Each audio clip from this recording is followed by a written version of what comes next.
momentarily. In the meantime, I'm gonna tweet it out. Somebody go drop it in the Discord. I'm lazy. Can you do that, Red? I'm getting out of bed. I can never remember how to fucking pop out the chat. It's the gear. It's in a weird place though. Like I don't know. How is it in a weird place? It's right in the fucking chat box. I think it should be next to like full screen and theater mode. I don't know why. I think you're dumb. Oh, boom. God, man. Just vicious. Just getting real on this one. Sometimes you gotta say what other people are thinking. But they're afraid to. But they're exactly. Afraid to say. They're way too afraid. Okay, I'm gonna. Like which Nine Inch Nails albums are good? Oh, jeez, I didn't get to the EPs. I'm sorry. It's okay. I'm sure all you've got to really do is remember they're fucking boring. I listened to them shits 3 times. I know. We'll go over it. That's the same number of times I listened to them. So that worked out. Yeah, worked out great. Yep, this is Steamin' Pile. It's a Steamin' Pile of podcast. There we go. Now I got those 3 games ready. I should really get that stream lined up sometime. Alright, do I sound okay? I shifted position. Sound okay. Yeah. Sound fine. You're A-okay. Did you get your drink yet? Oh yeah, I got my... Not it's you. too late Yeah, in the day I did. I just ran to the... Okay. Just ran to the refrigerator, grabbed a nice cold bottle of water. I have a Canada Dry. We're not sponsored by them anymore, so I'm not giving them free publicity. Okay. Oh, and Attack on Titan. Did you watch Attack on Titan 2? Yeah, Brett? season 2 fucking rules. Excellent. Like, honestly. I'm really excited to get back into that one. I need to watch 1. You need to watch a lot of anime. Yeah, I do. Thank you, Tengu Gemini, for the sub. That is 5 months in a row. Can you believe that, baller? Well, go, Zach. But yeah, I can't wait to watch Attack on Titan Season 3 in half a year when it's done airing. Oh, yeah. Because Season 2... it reminded me, like, oh, I should watch Season 2. Season 2 is 1 core, so, like, 13 episodes, and I just fucking did that in, like, 2 days. Yeah, like, that's probably how I'm going to do that. It moves so fucking fast. It's great. 3 is coming up this fall, isn't it? No, I think it just started. Oh, did it? Yeah, like today. Oh. Yeah. Is that simulcasting on Crunchyroll or anything? I have to imagine it is with this day and age, and given how big, like that show is now. I feel like I would have heard people complaining if it wasn't by this point. That's a good point. I don't actually see it. I'm sure it should be. Okay, yeah, Attack on Titan. Okay, good. Season 3, episode 38. Yeah, the seasons just keep the episode numbering. It's kind of funny. All right. So season 3 is just 38. That's good. I would prefer I kind of like that. if more shows did that. Yes, it's a Sockscast episode, Miss Heather. Welcome. Sockscast episode 1, season 4, 100, episode 142. We'll get there in like 20, I mean, we're episode 80 of this season. Yeah, this is just the 80th episode of this season. Yeah. This is actually the second season 2. Yeah, we had to redo. Sockscast Ketsu. Stop trying to be Japanese. You suck at it. No, I'm making fun of Durarara, which had 3 season 2s. And was just kind of stupid. They did that, didn't they? Yeah. So someone on the Discord was like, hey, how's Durarara? And I'm like, well, the 3 season 2s were kind of mediocre. Season 1 is so good, though. Sockscast 2, The Search for Polly. Is this where I don't have to be on anymore? Man, that would be the fucking dream. Can you imagine if I didn't have to host this thing anymore? Wow. Me and Rat just like, oh. Yeah, we saw how well that worked out before. I didn't. Yeah, I didn't listen. I didn't listen to it. Oh. I'm kidding. I listened. I edited the damn thing. We did 1 episode, and then I was just like, I can't do this. It's not you. It's Polly. Oh, that's true. Polly's the connective tissue. Yep. Brett and I, we like each other a lot, but But you like me way The soul more. of the soul of the Sockscast. I am the bottom of the shoe of the Sockscast. The bottom of the shoe. So This season's the one that actually split off from being an adaptation of the original like written site early on. Mm-hmm. So now we're getting all the good like 2010 stuff from the written reviews. Yeah, we're kind of just like... Now that we're in the remake. Yeah. It's like the HD remaster of SocksMakePeopleSexy.net. It's finally happening. Jeez. Finally happening. It'll be everything you want, and you won't have to wait 8 more years for it like Final Fantasy VII. Welcome to the Sockscast, episode 80! That's a nice round number. I like that. I like it too. I think we should stop after this one. That sounds like a good idea. Just like 80. That's a nice, succinct number. And then we'll do Sockscast 2. The Search for Polly. The Search for Polly. Yes! So who out there in internet land's ready for a goddamn podcast? I am. You're ready? Okay, you're ready for a podcast. Good!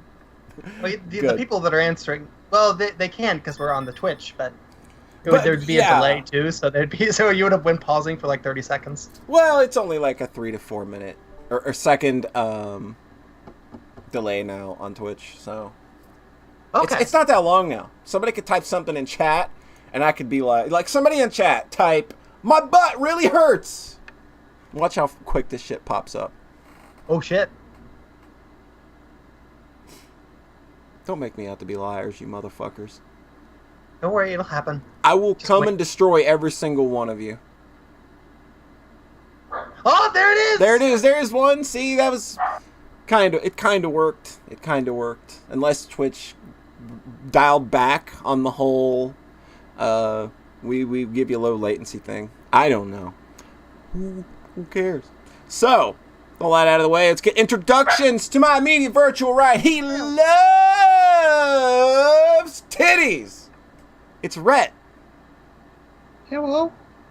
Get the fuck off my podcast right now. Hey everyone. You're getting the fuck off of my podcast.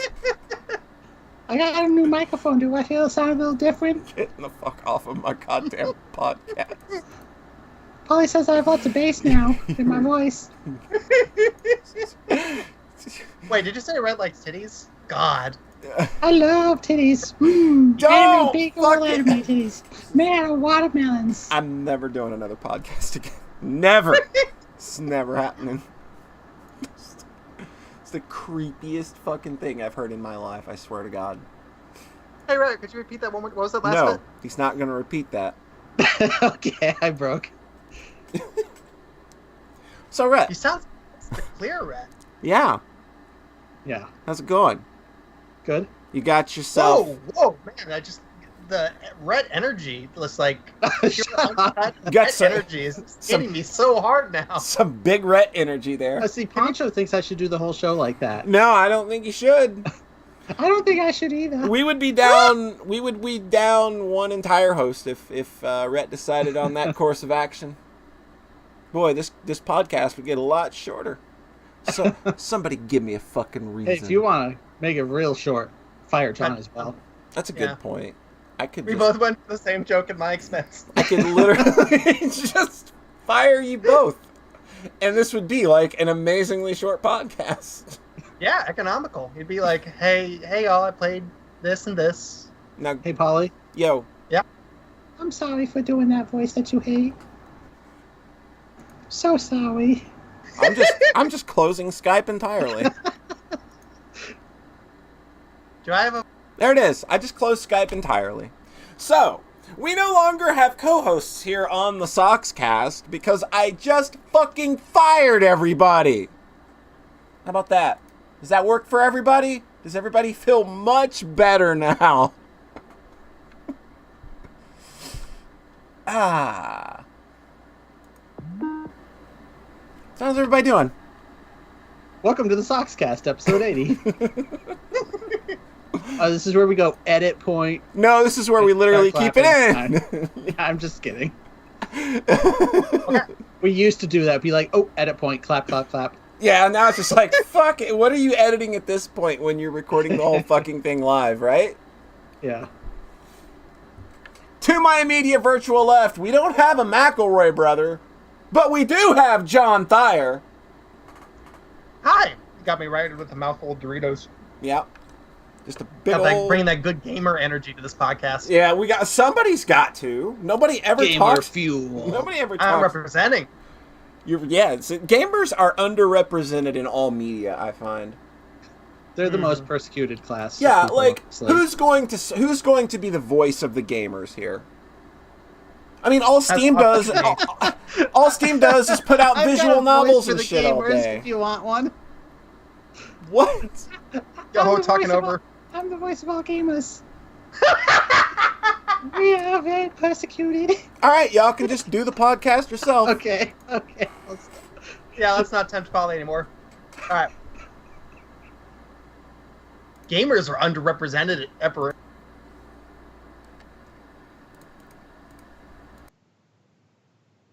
I think Polly quit again. Oh no.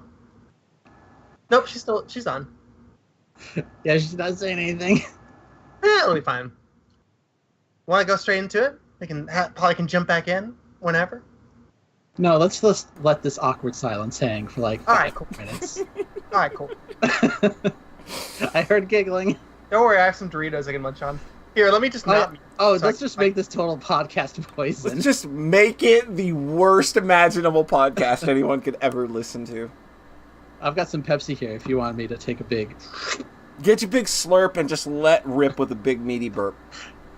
I can't burp. Like, I don't burp, swear to God. Wait, Why did you burp? Wait. We can't talk about anything until we get, like, what? I don't burp, I've said this before. You've never said this, and you're full of shit.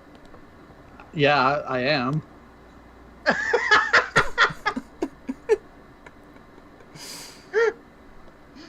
Oh, man. I was making a fart joke there, but I don't actually burp. That's true, though. Shit!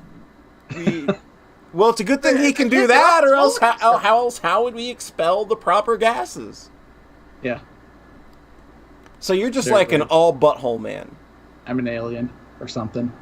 ABM, all butthole man. Oh no. I think that should be like your new Twitter name too, all butthole man. Nah. Who in the chat agrees that Rhett should change his Twitter name to all butthole man? Who agrees I should talk in that voice the whole episode? I think we're gonna get more votes for me. Democracy, anarchy. I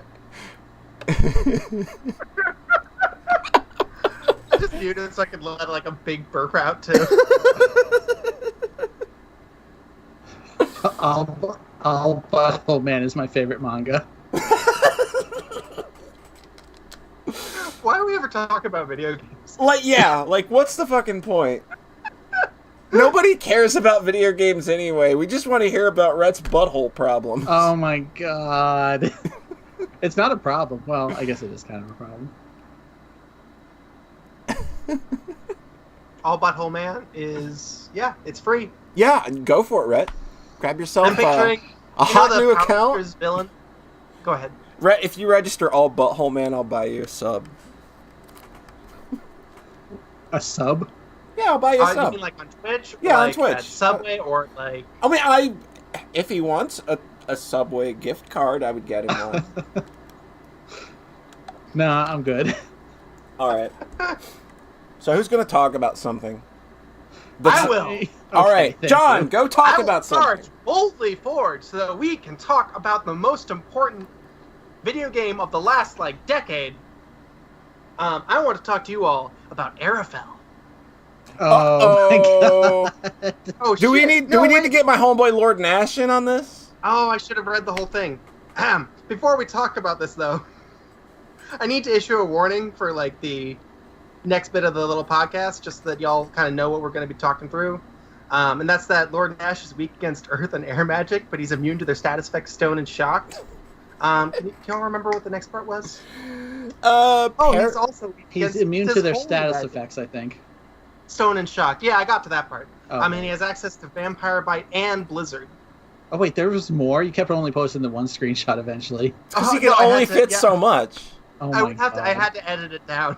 Oh my god! And you'll also be talking about this game on another podcast that you're on as well, right? Yeah, so I'll keep it there. I'm going to be a lot nicer and like more thoughtful. Yeah, be a lot more incisive and dickhole-ish here. That's what we're here for. Yeah, Exactly. But yeah, it's an RPG Maker game, which are obviously the most important and best video games, generally. This was on Steam for $10, which not a great start compared to like the cool weird freeware stuff, but it's cool that people are selling the games now, I think. yeah, that's cool. Yeah. But so if that's not like an issue on its own, like I think Lisa's like a big cool like paid thing. Yeah, Lisa's like $10 or something, and hey, we can't forget Helen's Mysterious Castle, which is like $2 or $3. Absolutely, it's RPG Maker games are rad. Give them a chance. Yeah. Absolutely. This one, it basically feels like someone wanted to make a AAA video game and then tried to represent that within RPG Maker. Which is, kind of admirable. Exactly. I was going to say, this is an admirable thing to do. It's very ambitious. I kind of get that, because that's kind of what Hunters is, except in Flash. There you go. And like it's nice. It's cute. It's trying its best. I couldn't stop laughing after a certain point because it's very unedited, kind of. It's polished, like there's not like a bunch of grammar errors or anything. So it's clean and polished. It's just that it drags out every plot point like way more than it needs to. Mm-hmm. And it has these moments that maybe could have everything cool about the story falls flat because they have to explain to you why it's cool. Yeah, and if you have to explain why something's cool, like it's probably not cool. Yeah, like they just like it's sort of a destined hero type story, except that it's clear from the beginning that this girl is just on this quest because she just kind of was in the wrong place at the wrong time, and that is what kind of thrust her into this role, and that's really neat. Kind of like Girls in the Sky, but then they like explicitly point out like several times, like, wow, it's just think if you hadn't done this, then none of this would have happened. If only, generally when you have big destined heroes, then they're like that from birth or whatnot, but there's a big problem. You just had bad luck. I'm so sorry. Da, da, da, da. I'm sorry you had to, just like layering it on and on. And that like goes into all of its systems too, because it's only like a 10-hour game. But like it has a bunch of like character customizations. It has a crafting system. It has a bunch of jeez. And it explains it all laboriously. Before every boss fight until the final dungeon, it gives you a big like cue card explaining like what their strategy is, what their weaknesses are. That's it. Like, why wouldn't you just go all in at that point and just do it for everything? Like, what's the point of just not doing it? Because if you don't do it for the final dungeon, it looks like you're just like, man, I'm tired of working on this. Let's just get this dumb thing out already. Well, it felt like a raising of stakes, because you spoiler alert, you refight Lord Nash, and there's no big thing, and it's actually like, by that point, I was almost like invested, like, oh, cool. Like, and now it's just like the Mario memory card from Mario 3, the card game, where you've got to just like remember what are the things he's weak against. Well, shit. If I took a screenshot earlier, y'all are fucked. I got the memory of a John fucking. Had that one. I got the memory of a fucking goldfish. I'm never gonna remember this shit. Well, John knew exactly what. I didn't actually fight him because about a third in, I was really bored. So I turned on story mode. Oh. Which they give you very helpfully, and you can turn it on and off whenever you want, and it just gives you an insta-kill move that you can use infinitely. So I just played the rest of the game with that. It's kind of And like it's really fun. it reminds me of a kind of like a work in progress thing that I did in Game Maker, where it's a platformer, and like it's set to have platforming challenges if you want to make them, but there's also just a button you can press where the game will stop and drop you a card, and you can just throw it and kill literally everything. And you can turn it on and then grind and then turn it back off. Is another funny thing because you get all the rewards and whatnot. Wow. So there's a little bit of a grind point that I stopped at, but really there wouldn't have been a grind point. I just didn't engage with the side quests. If I wanted to really get into Arafel, the fiction of Arafel, I would be replaying it and just engaging with the side stuff, because that paces out the world. It makes the labyrinthine world layout be more deserved, because otherwise it's very linear, and you have a map and it has a waypoint that tells you where the next story beat is. Oh boy, it's so AAA it hurts. Yeah. It tells you exactly what. Yeah. Does the crafting add anything? Like, I guess you wouldn't really know because you kind of trivialize the combat. I think it was good in the sense of it like stayed pretty balanced and like made me kind of think a bit. Like on the Lord Nash fight was good after, all that. So I think it might actually hold together in that sense. And if it is holding together, then you actually would be thinking about the crafting stuff, which is pretty simple. So I always think the best crafting systems are the ones that are just like out of the way, like get it out of my face. Yeah, like it's The Last of Us is probably the best one. Where It's like when I think of a good crafting system in an RPG, I think Ys 8, because halfway through the game I didn't even realize the game didn't have currency. I was like, wait, I'm crafting everything. How did I not fucking notice that? That's funny. That's so classy. So yeah, I think it's in a sense. It's just that it's so worried about you not noticing all the parts of it that are good that it mushes your face in all of it, and then it starts feeling like you're being mushed in a turd, like a dog.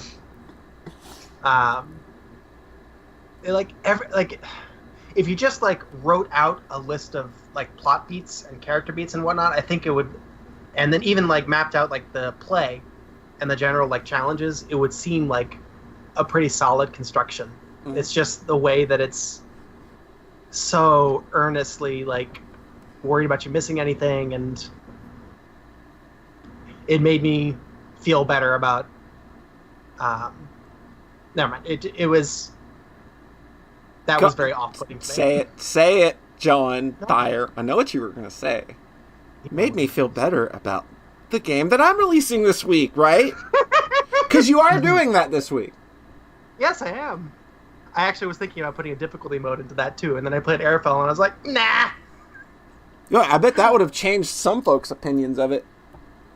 Yeah. No, because... Oh, wait. I was thinking about packing maps with it too. I decided against it. An easier difficulty or a harder difficulty? An easier difficulty. Oh, okay. You kept threatening to make it harder for everyone, and they're like, no, please. So far, I had like 3 testers finished the game, and all of them finished with 0 potions at the end, Jesus. 0 healing items. So I was like, all right, I think this is perfectly balanced. It sounds like that is the definition of perfectly balanced when you think about it. It's the dragon quarter. Good to the last drop. So yeah, Arafel it's cute. It's trying so hard.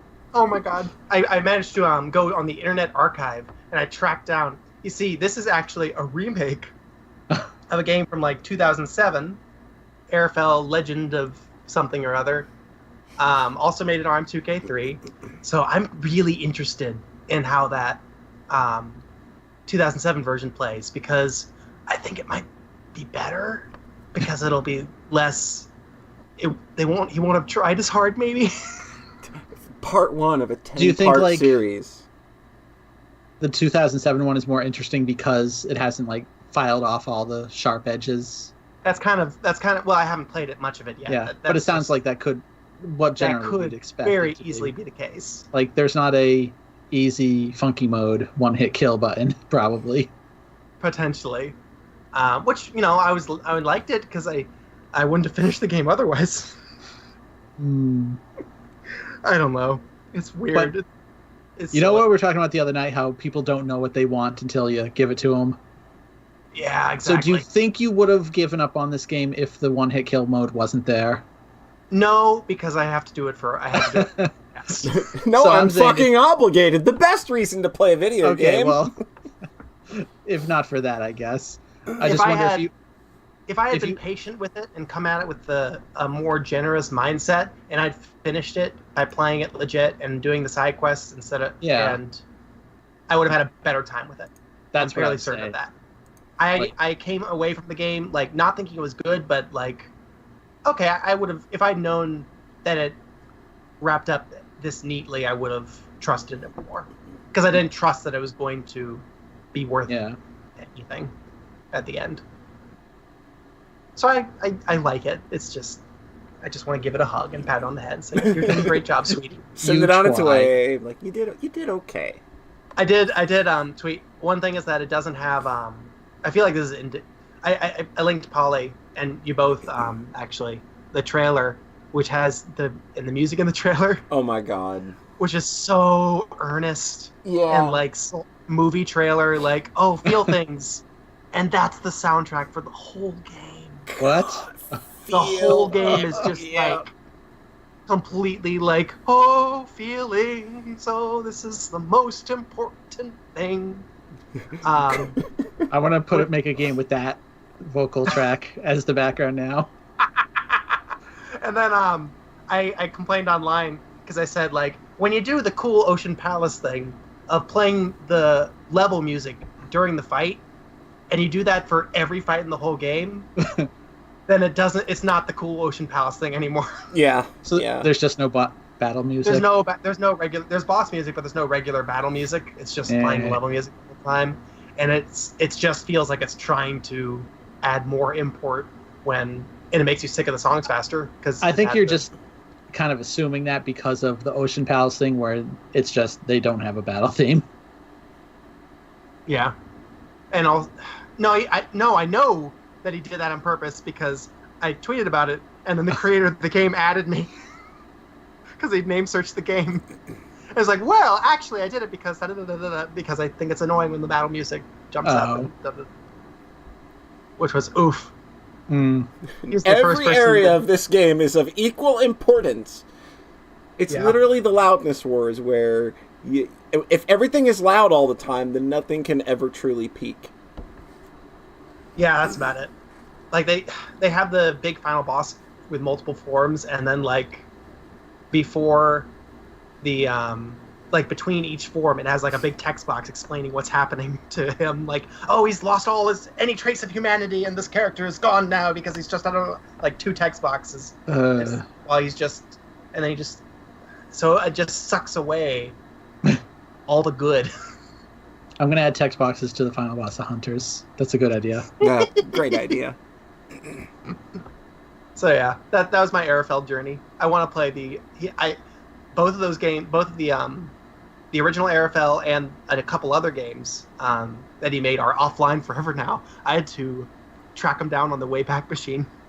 You love that thing. You just love love it. deep diving into people's histories of I stuff they love- want deleted. I love finding stuff that artists are ashamed of.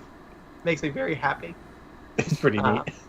Yeah, it's a good feeling. I don't delete shit though, so Yeah, you and me. never had to do that for me. Yup. We're putting our heart on our sleeves. This is all of our shit forever. Here's all of my Flash movies from the last 2 decades Oh man, on yeah. YouTube now. I vs. Pi is kind of a trip now. It's a time capsule for sure. It's very that's much wild. a time capsule. I think it's cool. I have not watched much of it though. You showed me the one that you really wanted me to watch. Yeah. That was a good time. So that's Arafel, and it's being remade in Unity, so it can be ported What? to Switch. I hope they add more tutorials. But it's being remade. Oh, yeah, in Switch. we'll add that Nintendo polish and really put rubber padding. on Just the really sharp edge of tutorial the game. fuck out of that thing, man. Can you look at all those extra buttons he can annotate with their own text box to tell you exactly what they do? Think about that. Uh-huh. You could Well, do what if like it's just one button, but then to attack you have to shake the controller? there you go. Can't Well, go up you get to motion make a text controls. box for that, and I'm sure that makes him very happy. If you stop moving for 3 seconds, it tells you which way to go. Yeah, that should be a thing. And tells you the controls. Yeah. Mm-hmm. It's like a bunch of the appeal of the game was like trying to watch someone make like a AAA type thing, but like having to squeeze it into an RPG Maker engine. Mm-hmm. Like having the text box before you walk into a room that I like, do you want to go ahead or do you want to skip the cutscene or what? And that's just in place because otherwise you can't skip cutscenes. There's no like built-in functionality for that in RPG Maker. So there's all these like little slightly clunky workarounds to make it more accommodating. That makes sense, but because I was just like, why would you have a skip cutscene button? Don't you believe in your thing? Because people told me to add skip cutscene buttons to Hunters, and I like very loudly protested. And then I eventually made like a 20 pixel one in the top left corner. Like that is, but that's for like when you have a big boss fight after a minute of cutscenes. So and they can be hard, so it's nice. Well, sometimes the text leading up to a boss is the anticipation, and you should click through it again if you die. It's like running back to a boss in Dark Souls. Thank you. That's kind of like that. I have a lot of that in my game. Once y'all. Oh jeez. So Xenogears is Dark Souls. Basically. Xenogears is. Xenogears literally has a boss before the end of the first disc that is like an hour and a half of dialogue. Okay. And if you die to that boss, you're fucked. God, what is Xenogears? A great game! It's End of Evangelion, the video game. Basically, yeah. Okay, I'll say Xenogears is the opposite of Trails in the Sky. I can agree to that. I love Xenogears, and I can fully agree to that. I can totally copy that. It's not necessarily negative. It's just it is the opposite. I will say there's a within reason like 10 minutes tops when you're doing like a 40-minute cutscene, then a boss. Fuck off. Yeah. God, and the text crawl in Xenogears is so slow with no way to speed it up. Can you if I imagine? died to that boss, I would either quit the game forever or like grind. I would grind for like 2 hours just to make sure I don't lose again. I would have fucking quit. It was like 2 a.m. or something. I was tired. I wanted it to be done. And you'd been watching cutscenes since midnight. Yes. God, that's fucking funny. I would say I would theoretically quit Xenogears, but I actually did quit Xenogears at Tower of Babel, so whatever. Yeah, I played through that again last year. I played through the Tower of Babel, and I only fell once, so I don't think it's that bad. Maybe I got a little past it, but I did give up on that game at some point because I just didn't like it. It's anime, though. You love anime. It's basically Evangelion. My friends were like, oh man, this game's so much better than Final Fantasy VII, and I'm just like, nope. Nope. I think I'll be in a much better place for trying Xenogears after Trails, because like I played Xenogears and I was like, okay, this is cool, but it's also very stupid. Yes. If you make something like this that's not stupid, and that's Trails. Like Trails is so not stupid that it can be boring at times. And a little hard to get into. Yeah. Xenogears is stupid and loud right away. Yeah. So I'm kind of here, and I'm kind of here for that. I'll be more here for that, I think, now that I've kind of gotten what I wanted. Now that I finally have gotten like a classy PS1 RPG. So yeah, that's a good time. Is that all for Arafel? I think. I can't like anything that I would. You're the one who played it, so yeah. Well, anything that I would want to hear or talk about, I would want to hear on the other podcast because I would want to have I actually want to hear like the nice version. Yeah, I want to hear the nice version because I think that there's some interesting things to be said about the philosophy that game's going for and kind of where the there's a deep-seated, like anybody that sets out to make a video game, I have to think eventually, like it's always like, man, I want to make something that's like my Nintendo tapes. Mm-hmm. You know, like that. Like I think that there's always that there, and I think that this game kind of like goes way too far with it. What do you mean? But it's nice. It goes way too far with it in that it wants to be a AAA. It literally wants to be the AAA game. Like, it doesn't go in there with the spirit. To the point of adopting all of their excesses. Yeah, it's adopting all of the modern excesses without... Like, it feels a little tone deaf.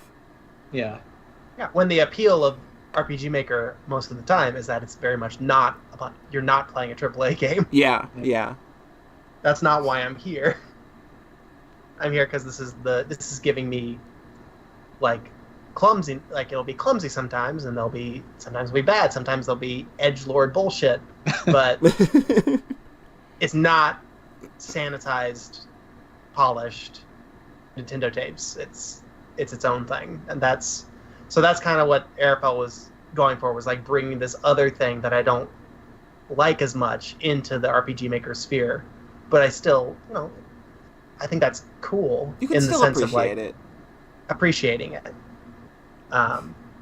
Also, I think I'm not sure yet, but the epilogue, which is what like makes the story work at all, may have been added like a year after release. I'm not sure. Whoops. So I need to research that. But It was actually free DLC. Yeah, it would have been free. It's not a modern video game unless you add the ending later. God.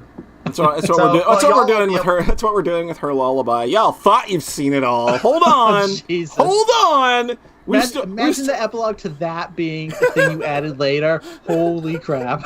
We've got some feelings to tear out. Let's go. But like the story not making sense kind of until that point. Yeah. Yep. Like, oh, I guess we should actually like resolve this. Nah. God. Extended DLC ending edition. The entire endgame chapter is DLC. Oh my god. Frank thought that he saw to the to be to continue, and it's like, that's the end, right? No, Please play more. A message from Square Enix Corporation. The game continues after it says the end. Yeah. It should be continued. Please continue to play this very good video game. Please. Her lullaby, Route B. Oh my god. It gets really good at Route C though. Oh yeah. So y'all can play Arafel.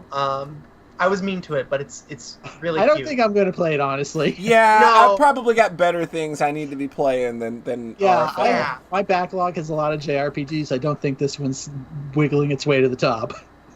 Okay, I'm just When I saying, haven't if you wanted played- to play a bad RPG, like you could do a lot worse. If you found yourself obligated to play a game because it was part of your book club, like you could probably do worse. Because that there's we a have one-hit done- kill mode. Not that we have done worse yet, but I'm sure we could have. Oh Jesus! Hey, y'all should play I probably this. like it more than Middens. Probably. I don't know. It's hard Wait. to say. More than what? Middens, that was one of the games we did. Oh. Wasn't very good. You should play Lisa. I'm gonna make you play Lisa. Was he already played Lisa? So that doesn't. I haven't played both be Lisa like yet, but I'm extras. going to. That game's definitely Me too. that's my jam. Oh, yep. I played the first 30 minutes, and that was and then I like made RPG Maker stuff for like 2 months. So that's a pretty good sign, I think. All right, Rhett, Yeah. have you been playing anything, or have you been up to anything?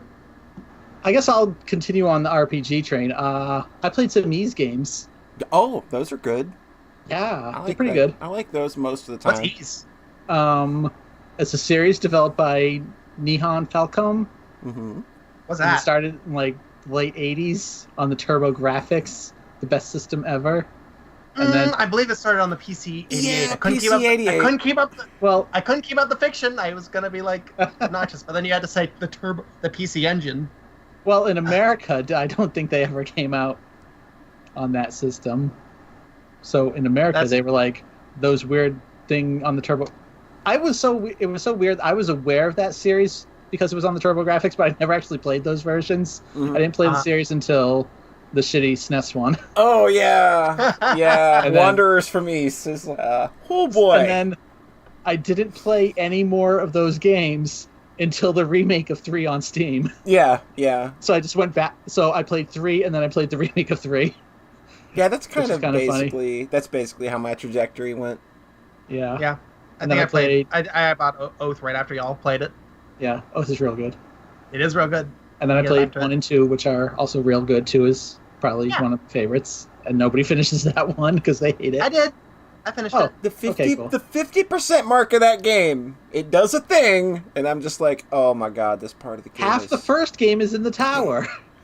It doesn't involve as much obtuse bullshit as Yeah. East 2's second half, though. And then I played, Well, yeah. Once I got to the last area, I did start just looking at a walkthrough. yeah.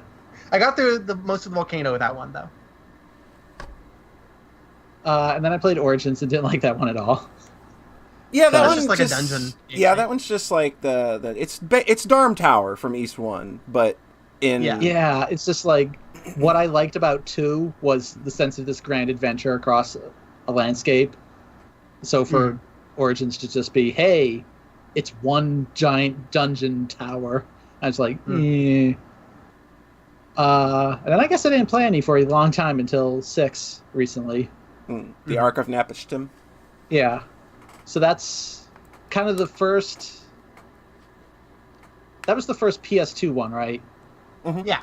So it's kind of the... It was Ark of Napishtim, and then Oath, and then Origin. Yes. I think Origin was second. I think Origin... Oh, wait. I thought Origin was the second, but then I thought I was surprised. No, Origin was the last one they did.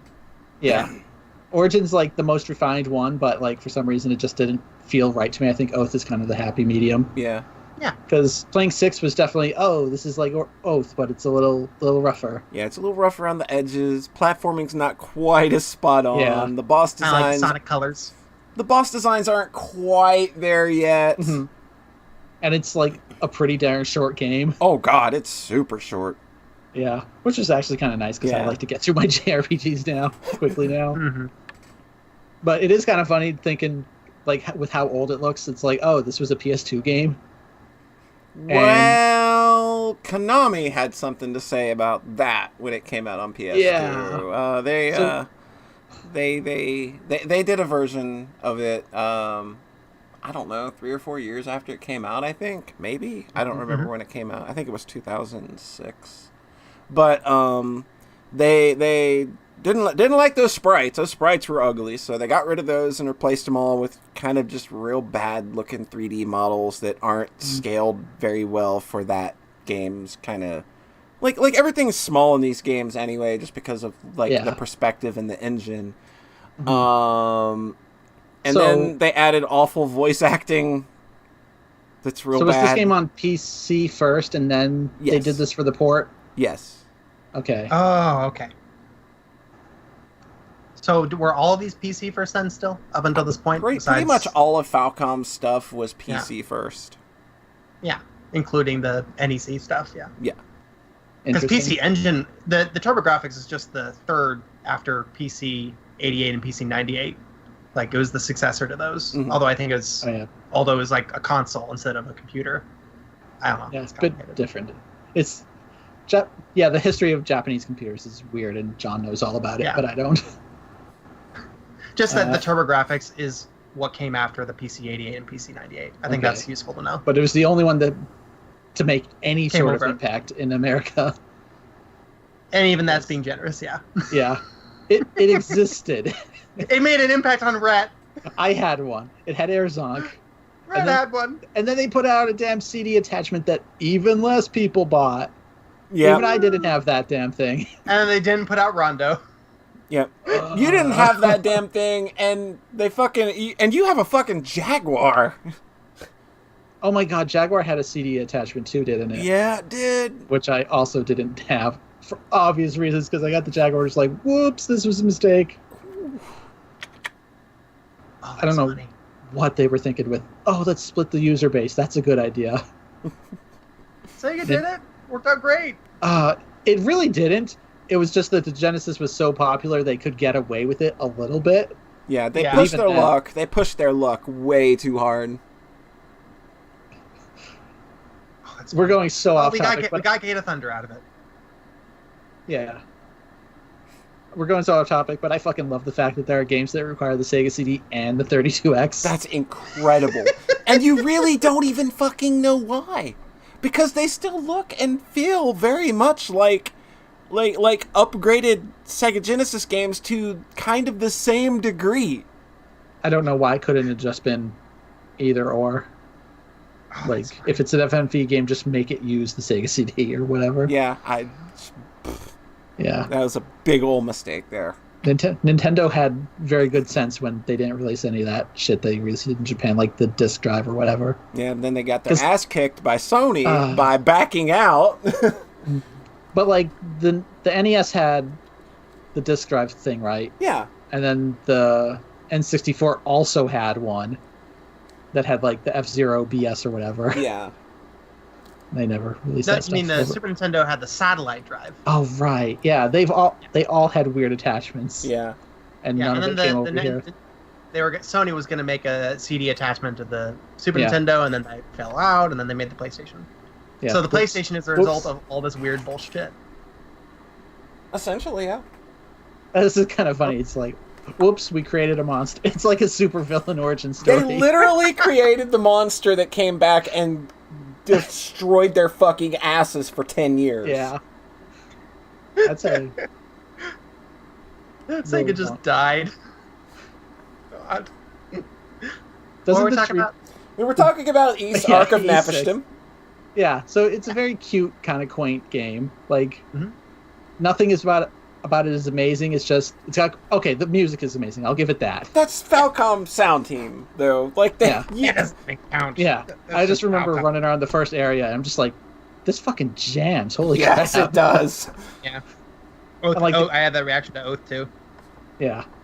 But, like, the gameplay is pretty simple. It's pretty mashy, because I play these on the normal difficulty. I'm not going, like, nightmare hardcore or whatever. So, like, the enemies are fine. The bosses are pretty good. Mm-hmm. The story's fine. But, like, it's a solid game. Yeah. And then, fairly soon after it, I jumped right into E7. This is what I'm interested in hearing you, because I talked to you a bit while you were playing this, but... I was up and down all over this game. Yeah, like, it just seems a little roller coastery. Yeah. So, coming off of E6, like, a couple weeks earlier, I was not feeling this one right at the start, because it's, like, even simpler right at the beginning, where it's just like, oh, this is, like, incredibly mashy, where it's just... So E7 introduces a party system. And so you have multiple characters running around all just kind of wailing on the enemies. Mm-hmm. And early on, it just kind of feels like chaos. Yeah. Because it's just like, yep, I'm just running up and just mashing the enemy. And then your NPCs are running up and just beating the hell out of everything. So it's just like, I don't know, like the gameplay doesn't feel as tight. No. Because like you don't have as much control, it seems, at first. Yeah. And like you just kind of have your regular attack at the start, whereas in E6 you had a jump attack and like a jump down attack. So there was like different enemies you'd want to use certain attacks on. Yeah. Like it was super simple, but it was effective. Mm-hmm.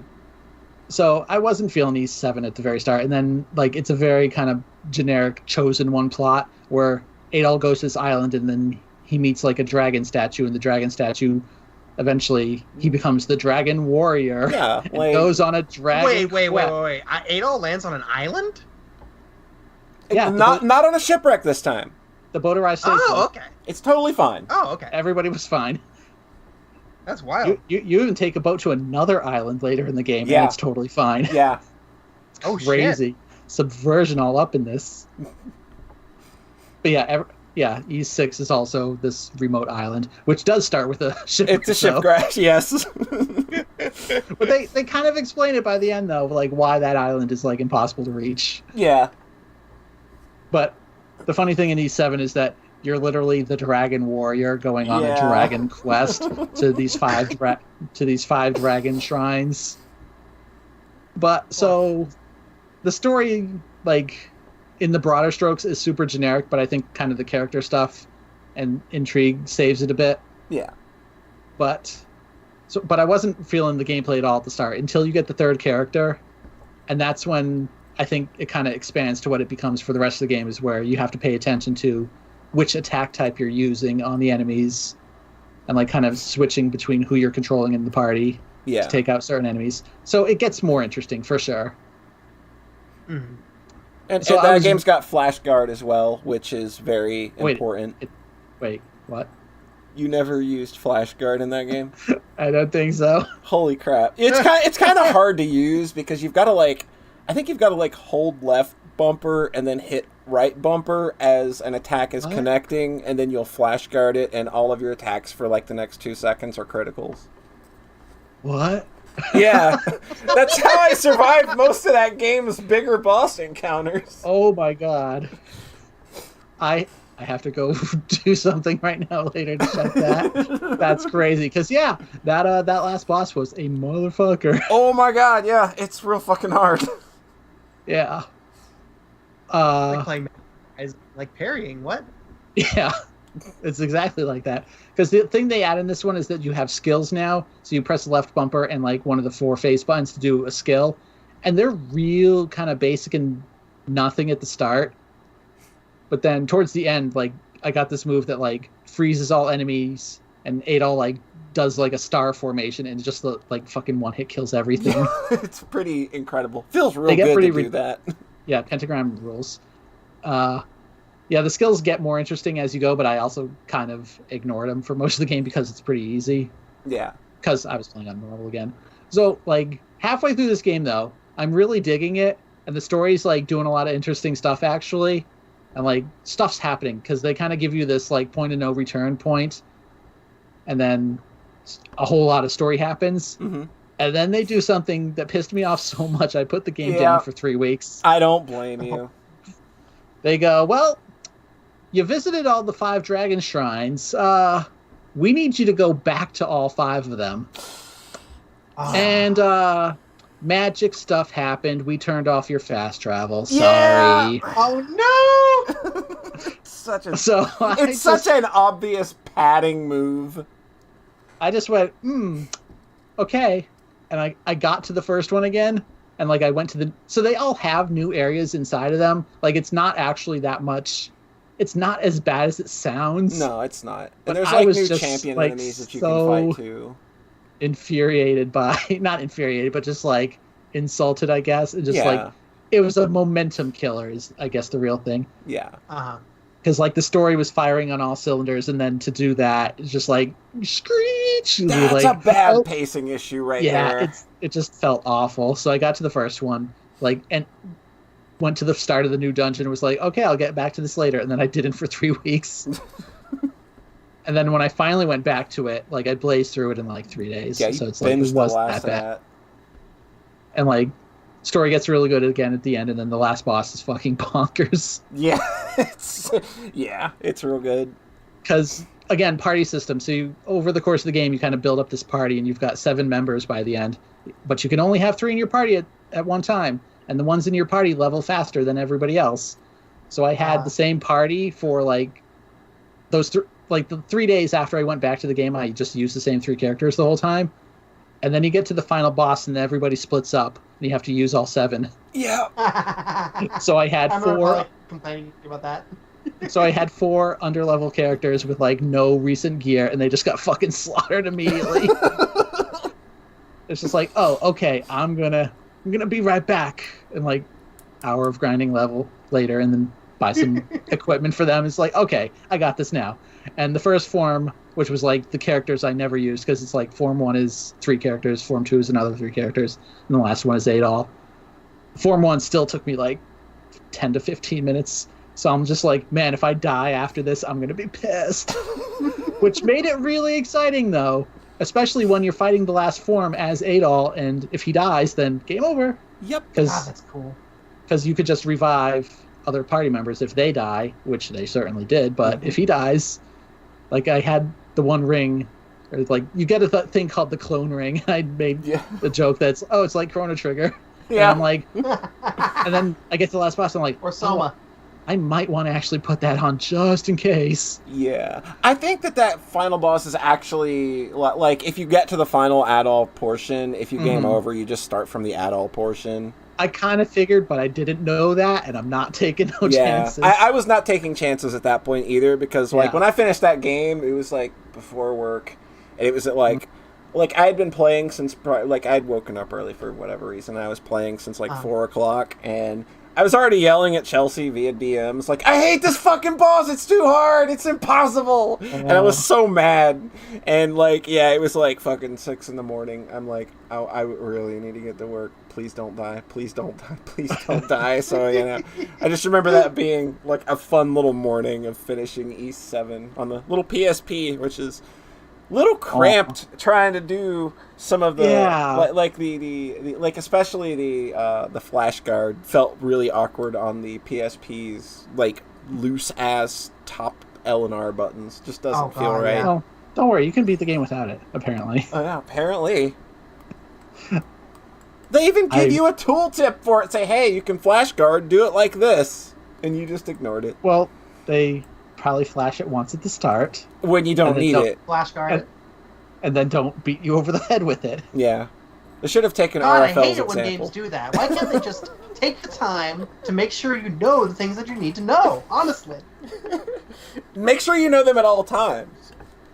Really? Yeah, just completely if you stop go moving on for 2 seconds, it should. You know, the game should say when an enemy is attacking you, it should flash guard now on the screen.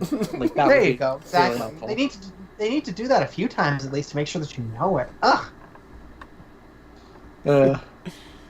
So I finished E7, and I looked at my Steam library, and I kind of sighed because I'm like, Jesus Christ, this is a lot of fucking games. and then you jumped into Trails in the Sky. I saw Trails in the Sky first chapter sitting there, and I was like, maybe. I think I'm ready to love again. You think so? Oh, are we really? Maybe no, because I actually started playing Xenoblade again. God! What the fuck? Path of Darkness! I have to finish it first. This fucking heel turn just... Oh my god, I'm so fucking salty right now. Man. I'm so salty right now. Really I tweeted about it last night that I was going to play Xenoblade for real. Oh my god. Yeah, I sort of saw that. I blocked it in my memory. I played like 10 hours over the last 2 days now. Holy shit. I'm going to finish that fucking game. Did you start around the start? No. I'm like... I was like 32 hours in. And there's no way you're starting that over. All right. No. All right. Well, if like you're not starting from the... I thought you were starting from the start. No. I was like, okay. Not enough happens in that game to where you'd have to restart. No. A lot of that game is being led around by waypoints and intermittent story happening spontaneously. Yep. I beat Metalface. Well, there you go. Stuff is happening. You gotta be near the end now. I'm like 2/3 through, I think. Like I'm on the sword walking to the second Bionis now, or whatever they're called. See you in 2019, Estelle.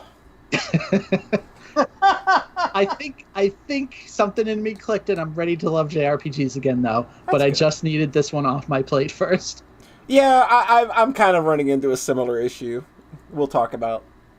Oh, okay. You want to talk about it right now? Sure. All right. Yeah, sure. We'll pass the baton. So, yesterday I spent about 7 or 8 hours starting the .hack GU series. All right. And I'm a person that knows nothing about .hack because it's for babies, and I don't watch baby cartoons. Is it like Sword Art Online? It's something like that, yeah, basically. Kids in a video game. But I don't know anything about .hack. But they have like in the HD collection that they just released, which is the version that I'm playing. They've got like an hour of supplementary material to kind of like catch you up, to kind of give you the basic story of what happened on that first quadrilogy on PS2, and that's kind of like, it's always a series that I'd kind of eyeballed, you know, from the sideline, because it's like, well, I mean, I like Xenosaga, and that's an ongoing thing, and of course, with Trails in the Sky, I'm obviously very on board with this, let's tell one big story over the course of a few games. So I started .hack GU Volume 1 yesterday.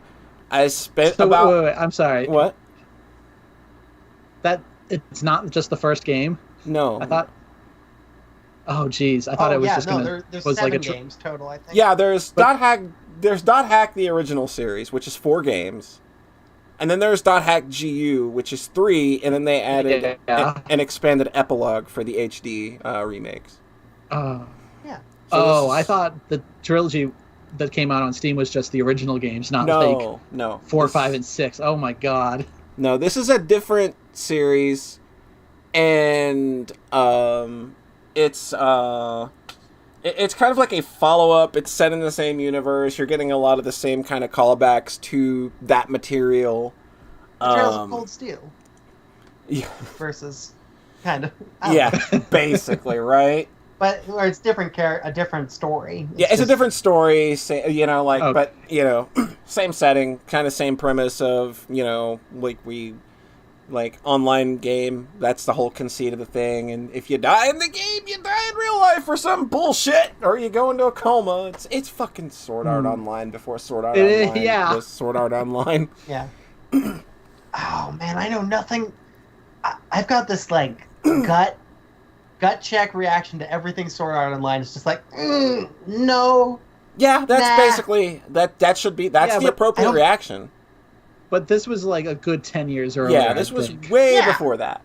Maybe not these it has games, the but the Monica originals. composer, right? Yes. Or at least the show did.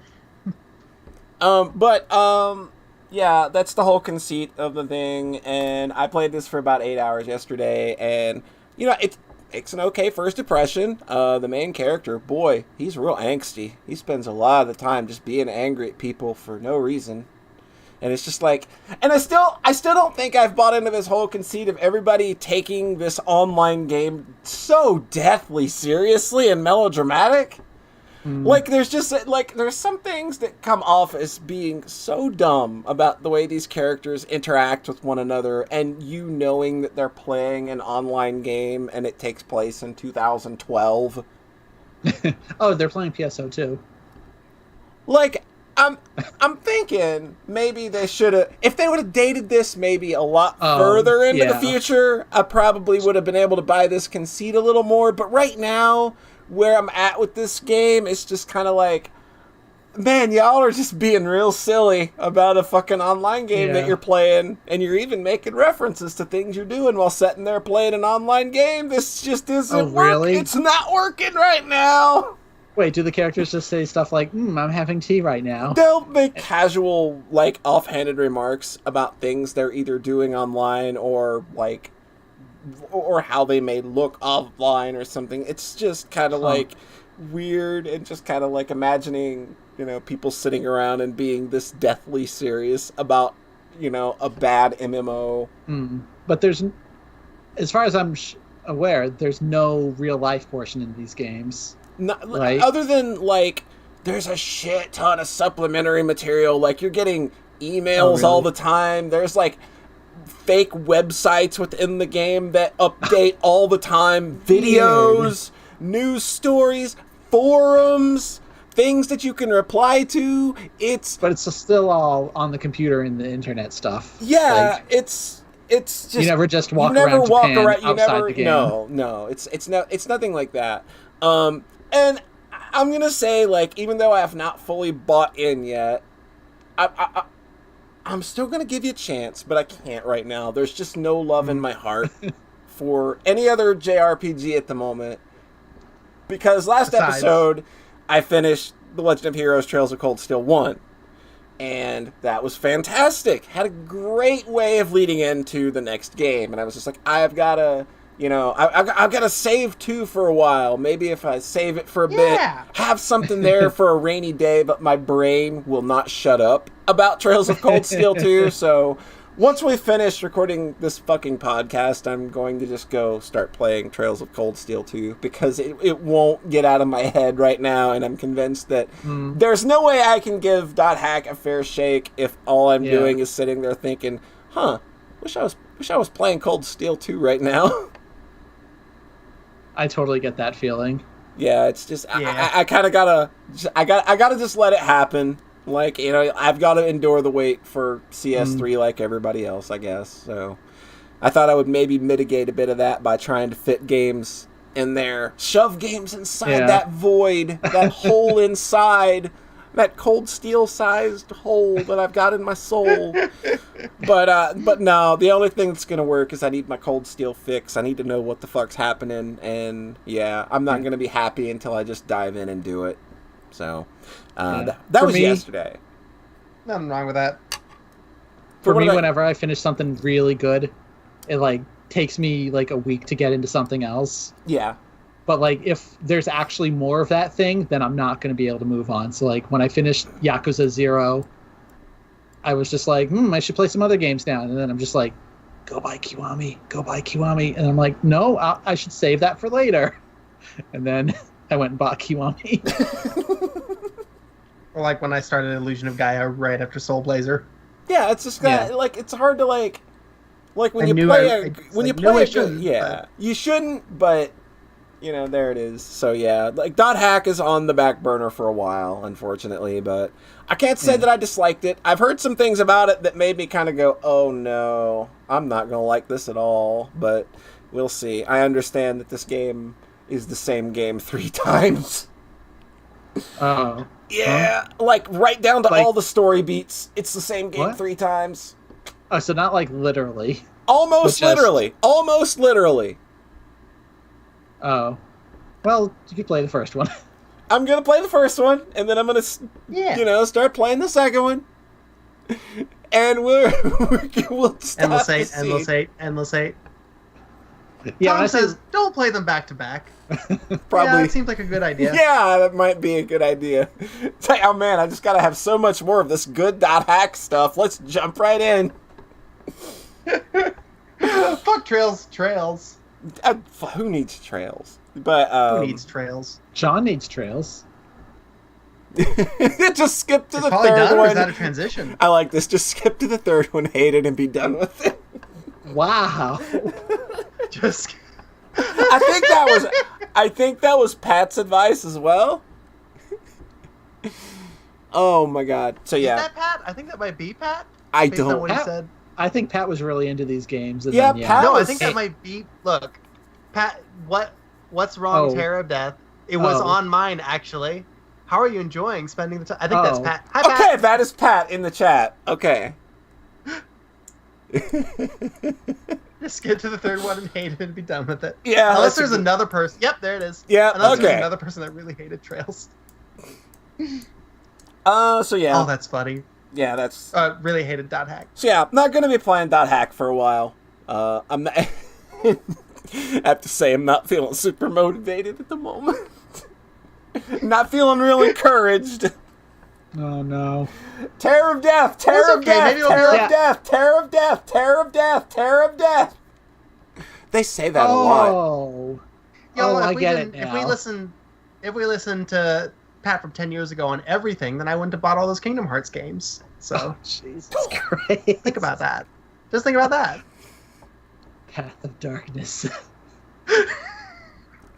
You know what's unfortunate though? Yeah. Like, I've got everyone shouting in my ear, hey, Trails is like the best fucking JRPG series ever. And now Uh-huh. Polly has people being like, oh, I don't know about that third dot hack game. They kind of all get shitty. It's like that. I can see that really killing your motivation. I Yeah. know. Because it's so hard when you have preconceived notions of something going in. Who's Tri-Edge? I can tell you who Tri-Edge is already. I mean, it's pretty fucking obvious just looking at the character design. It's Kite. But anyway. Try it spelled backwards. What? Oh my god, shut up, It's Sean. spider spelled backwards. Yeah, so I not going back to that for a while. The game that I did play, boy oh boy, it was real good. It was Banjo-Kazooie, the fucking murder mystery. That's a real good video What? game.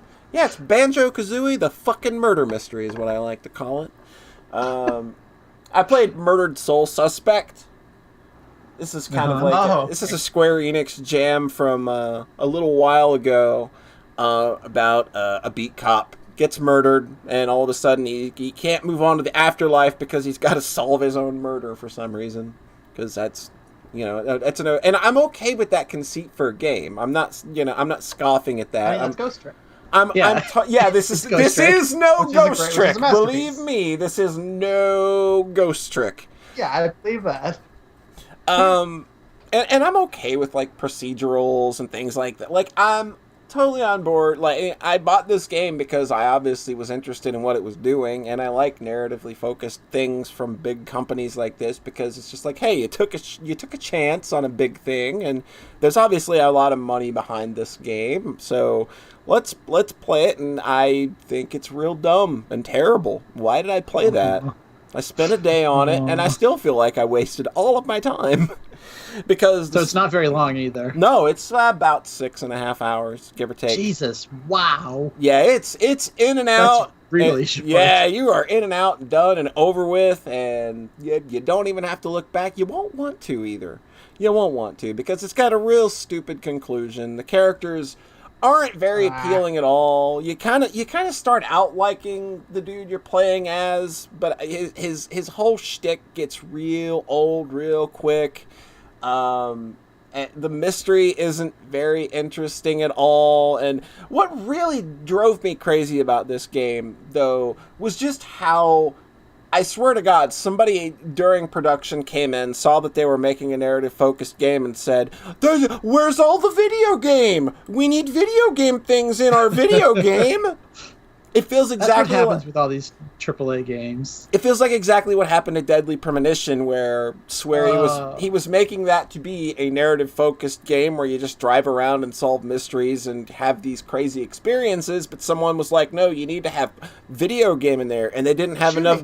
And they didn't have enough budget for the video game part, so it's kind of not super good. Despite the fact that Deadly Premonition is fantastic, and I love it to bits. But yeah. The shooting bits. Oh yeah. God, it's real bad. It's ooh. So this game's got some video game bits in the form of one. We've got some stealth sections because if you're a ghost, you need to do stealth, right? Wait. The ghost does stealth. Like the story conceit is there's demons in the world, and the ghost would be the one that doesn't have to be seen. Yeah, and the demons are, like, they can see you, and it's bad, and you sneak up behind them, and you hold trigger, and then you press a direction and a button, and that's you choke him out? That's it. No, he just kind of, like, grabs them, and then throws them to the side, and they shatter into, like, just a particle effect that looks real bad. And they always kind of throw those in the middle, like, it's not like pervasive throughout the entire game. Like, it doesn't take up a whole lot of the runtime. It's just like, oh, I need to get back to this area that I've already been in. Oh no, now it's gonna take longer because I gotta do a crappy stealth section. Oh no. So Ghost Trick, but instead of the cool puzzles, awful stealth. Awful stealth, and like half-hearted mysteries that you can solve along with your murder, because you're going to meet other ghosts in the town who are unable to move on as well. And within that conceit, you could tell some real cool and interesting stories, right? Like, that's a cool idea. You're a detective in the afterlife. You can tell these people how they died and help them move on. That's a cool idea. And they kind of just half-ass it most of the time. It's very simple, like, find the person. They tell you that they don't know they're dead, or they don't believe they're dead, so you go look in a very small area to find 1 or 2 clues about how and why they're dead, show them the thing, and then bloop, you did a video game. You did the video game. Go you. And then this is where the Banjo-Kazooie part comes in, because this is where you got to collect a mystery. Oh. There are a lot of other side stories that are supposed to fit, and I'll tell you why this one makes me mad when I get to after explaining the mechanics. So, there are other mysteries about the town that you can find out by finding certain key items in each area of the game that you're in. Like, it'll be like, here, you found this weird pipe. Like, what does that mean? You collect the pipe. And it's just like, collect 14 more. And I'm like, what? You're gonna make me walk around this fucking building and collect 15 stupid little items for a paragraph of text? Are you out of your mind, video game? And it's just literally like a collectathon. And you don't get parts of the mystery as it goes either. It's not even that generous. It's you can't see anything about this dumb mystery unless you collect all 15 pieces. It's like, fuck you. I'm just going to do this. I'm just going to do the mainline story. So why this pisses me off is because behind this whole collectathon conceit of the game, they've hidden a very important mystery that I still can't tell you the solution to. So you find out, like, very early in the game that, your detective dude's wife is dead. Uh-oh. Guess what mystery they've hidden behind a bunch of big, stupid fucking collectathon bullshit? I have no idea how his wife died, how he feels about it, or, like, I just know that she shows up and she's urging him to move on after he's died right at the beginning of the game. You see that, and then you get to the ending, which is just kind of like oh, that's real stupid. You're really not going to let him move on after revealing that, are you? Oh, yes, you are. You're a stupid video game. Stop it. He was one of the culprits that committed one of the many murders in town. Okay. And the whole conceit of the game is that there's this witch that has been possessing people ever since the Salem witch trials. This is so stupid. Wait, no, John. No, did you say John? You say witch, and John is like, wait, hold on. Hold on, this might actually be real good. Yeah, it's it ties back to the Salem witch trials, and it's like so there's this witch that's been possessing people over the years and just killing people. And she's not a witch. She's actually just she's somebody that was hung because during the Salem witch trials, she accused a bunch of people of being witches that weren't witches. And that's her thing, is that she finds people that she deems evil, possesses somebody, kills them, and then unpossesses them, leaving the person alive, who done did the murder, and they don't know how they done did the murder. And over the course of this cycle, you find out that the guy you're playing as was one of the people she possessed at one time to commit one of the murders. And it's not his wife's murder because the murder that he committed is shown in game as him doing it, and it wasn't her. So, this is honestly David Cage level. This is straight up bullshit. You know how RFL wanted to be a big AAA game? This is something that wanted to be a David Cage game. Yeah, like this game worshipped at the altar. Like, this is our ideal right here. After they played Heavy Rain. Oh God, it's about as stupid as Heavy Rain's conclusion too. The way you're talking about that, though, I think there is a way to make that interesting, where you end up with a bunch of culprits who don't know they did the crime. Yes, so I think that everything about this game could have been interesting and cool. It's just they chose to not do that. Because I'm thinking of that one part in Death Note where Light gives up the notebook, so he thinks he's innocent now. It's like a game where you're dealing with all these murderers who truly believe they're innocent and like having to deal with that. Yeah. And then eventually finding the supernatural element, but it sounds like obviously this does not work out. No, it's real bad. And then they hide the ending or the true ending stuff behind fucking collectible puzzle pieces. Collectathon bullshit. I don't even know if that's part of the ending. I think it's just, hey, another thing you can put in your notebook. I think it's just another dumb thing. It's a thing you don't have the answer to, so I'm kind of calling it true ending because it's an unresolved plot thread. Yeah, it's an unresolved plot thread that you would just, like, you open your notebook and, like, my wife is dead. I sad. Why she die? How she feel? Like, oh my God, this is so bad. Yeah, Murdered Soul Suspect, it got, like, clobbered. No, it's Suspect. Yeah. Oh, yeah, it did not do well. It got clobbered, and I feel for good reason. Like, there are so many points where, like, it had a lot of places to jump off and be a really cool thing. And then I feel like all of that kind of probably went into Life is Strange instead. Which is also published by Square, so. But not the same developers at all. No, it's not Don't Nod. It's not Don't Nod, no. Yeah. So that's Murdered Soul Suspect. What drew you into this? I mean, it's a thing. I'm just curious. It's a type of story that I would kind of enjoy. Yeah. As for why I chose to play it, it was just, hey, it was Steam Roulette. I was just like, close my eyes. What's the first thing that catches my eye? All right, install that. I'm playing it tomorrow. Cool. That's basically all it was. I mean, that can turn out so well. So yeah, it can turn out well sometimes. It did not turn out well in this case. No, not at all. At least it wasn't very long. Yeah, it was not a like I was over and done. And it was just like, it'll make good podcast fodder. Yeah, at least. Because the worst is when a game is like 20 hours and you don't like it 8 hours in, and you're just like, yeah. So is this a game where Sherlock Holmes died? No, that's Shanks. No, that's Shanks. Oh my god. Yeah, so that's Murdered Soul Suspect. Do you want to keep going or take a break? I could pee. I All can right. stand to pee. Well, I'll tell you what. Everybody get out. I have a can. We can keep going. Everybody get up. No. Stretch your dick out.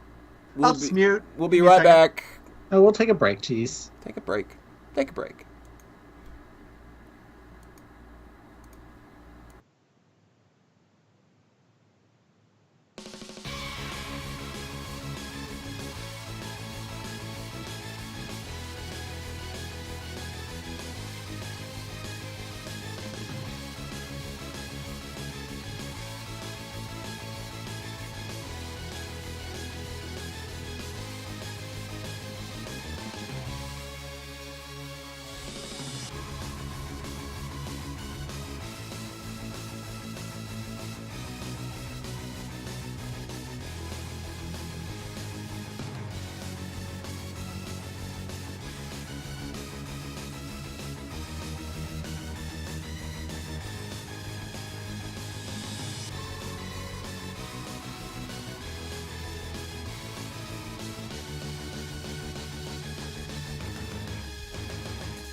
Pooping butts and farts. Hello. Hello. Maybe jump there. Oh, that's a pretty big jump, wasn't it? Pooping butts, farts. Put your headphones on, dingus. I'm working on it. I'm working on it. I'm working on it. I'm working on it. Working on it. You should be. I worked on it. Work on it. Hey, it's worked on. Good. You've resolved the issue. Motherfucker. What? Y'all entertain people for like 1 minute. Not even a minute. Okay. I won't even be a minute. Not even a minute. Hey everybody, how you doing today?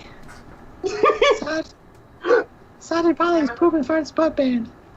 I left my Canada Dry on the other side of the room, but I don't want to unplug my headphones, and I want to stay connected to Red, everyone. Okay, I got him. Who is hearing that? He was hearing what? Okay, did you do it? Were you able Who to has be the ambulance outside? That's not me. Oh, okay. Sirens? Yeah. Sirens are me. Yeah. Okay. John's in Chicago, somebody got shot. Yeah, it happens. Like all the time. Apparently. Stay out of Chirac. It's Chi-Town, baby. Alright. Okay. So. We're throwing back to John Fire, I believe, aren't we? Yeah. Is that what we're doing? Yeah. Is that what we're gonna do? Alright. John! John. Yeah? John! Talk about a thing. Wait, I just ate a bunch of blueberries. Good. Ugh. Professional First as always. Doritos, now blueberries. That's a... Got the gamer fuel. Yeah, that's what they're always talking about, right? Blueberries and Doritos, that's gamer fuel. That's how they... Smash these blueberries with your fist and shove them in your mouth, you pig. Yeah. What are you, some kind of pussy? I've got one big thing and one little thing, and I think the little thing will make y'all happy. So Rhett does not have a little thing. Let me tell you. I'm the big thing. John's the little thing. John's is just cute.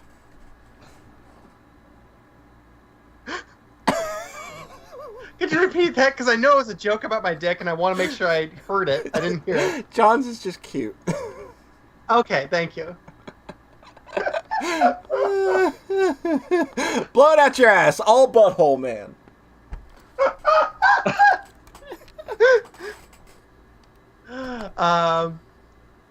So I started Trails in the Sky second chapter. Hey! Basically, what went down was I had like on my backlog, I was in the middle of Shovel Knight, Spectre of Torment. No, not Spectre of Torment. Plague of Shadows, Kingdom Hearts, Illusion of Gaia, and Arafel. Wow. And I was like, man, I really want to play Trails in the Sky, but I want to come at it with like a free head, you know? Yeah. So then I finished Kingdom Hearts, and then I finished Plague of Shadows the same weekend. The next weekend, I finished Illusion of Gaia right before the podcast, and then over the week, I finished Arafel. And then I waited like another week, like a couple more. It's only been 2 weeks since we recorded, so... Yeah. Well, I was kind of working on... Right. I just was working on wrapping up my game, mainly.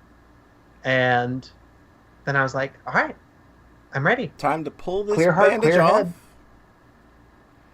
Or I was literally... I felt really good about it. I just sat down at the thing. It's like I had like a drink and was like, all right, let's start Trails in the Sky. Let's start Dragon Slayer 7, Legend of Heroes 6, Trails in the Sky, second chapter. Verse 2. Prologue. Literally, prologue.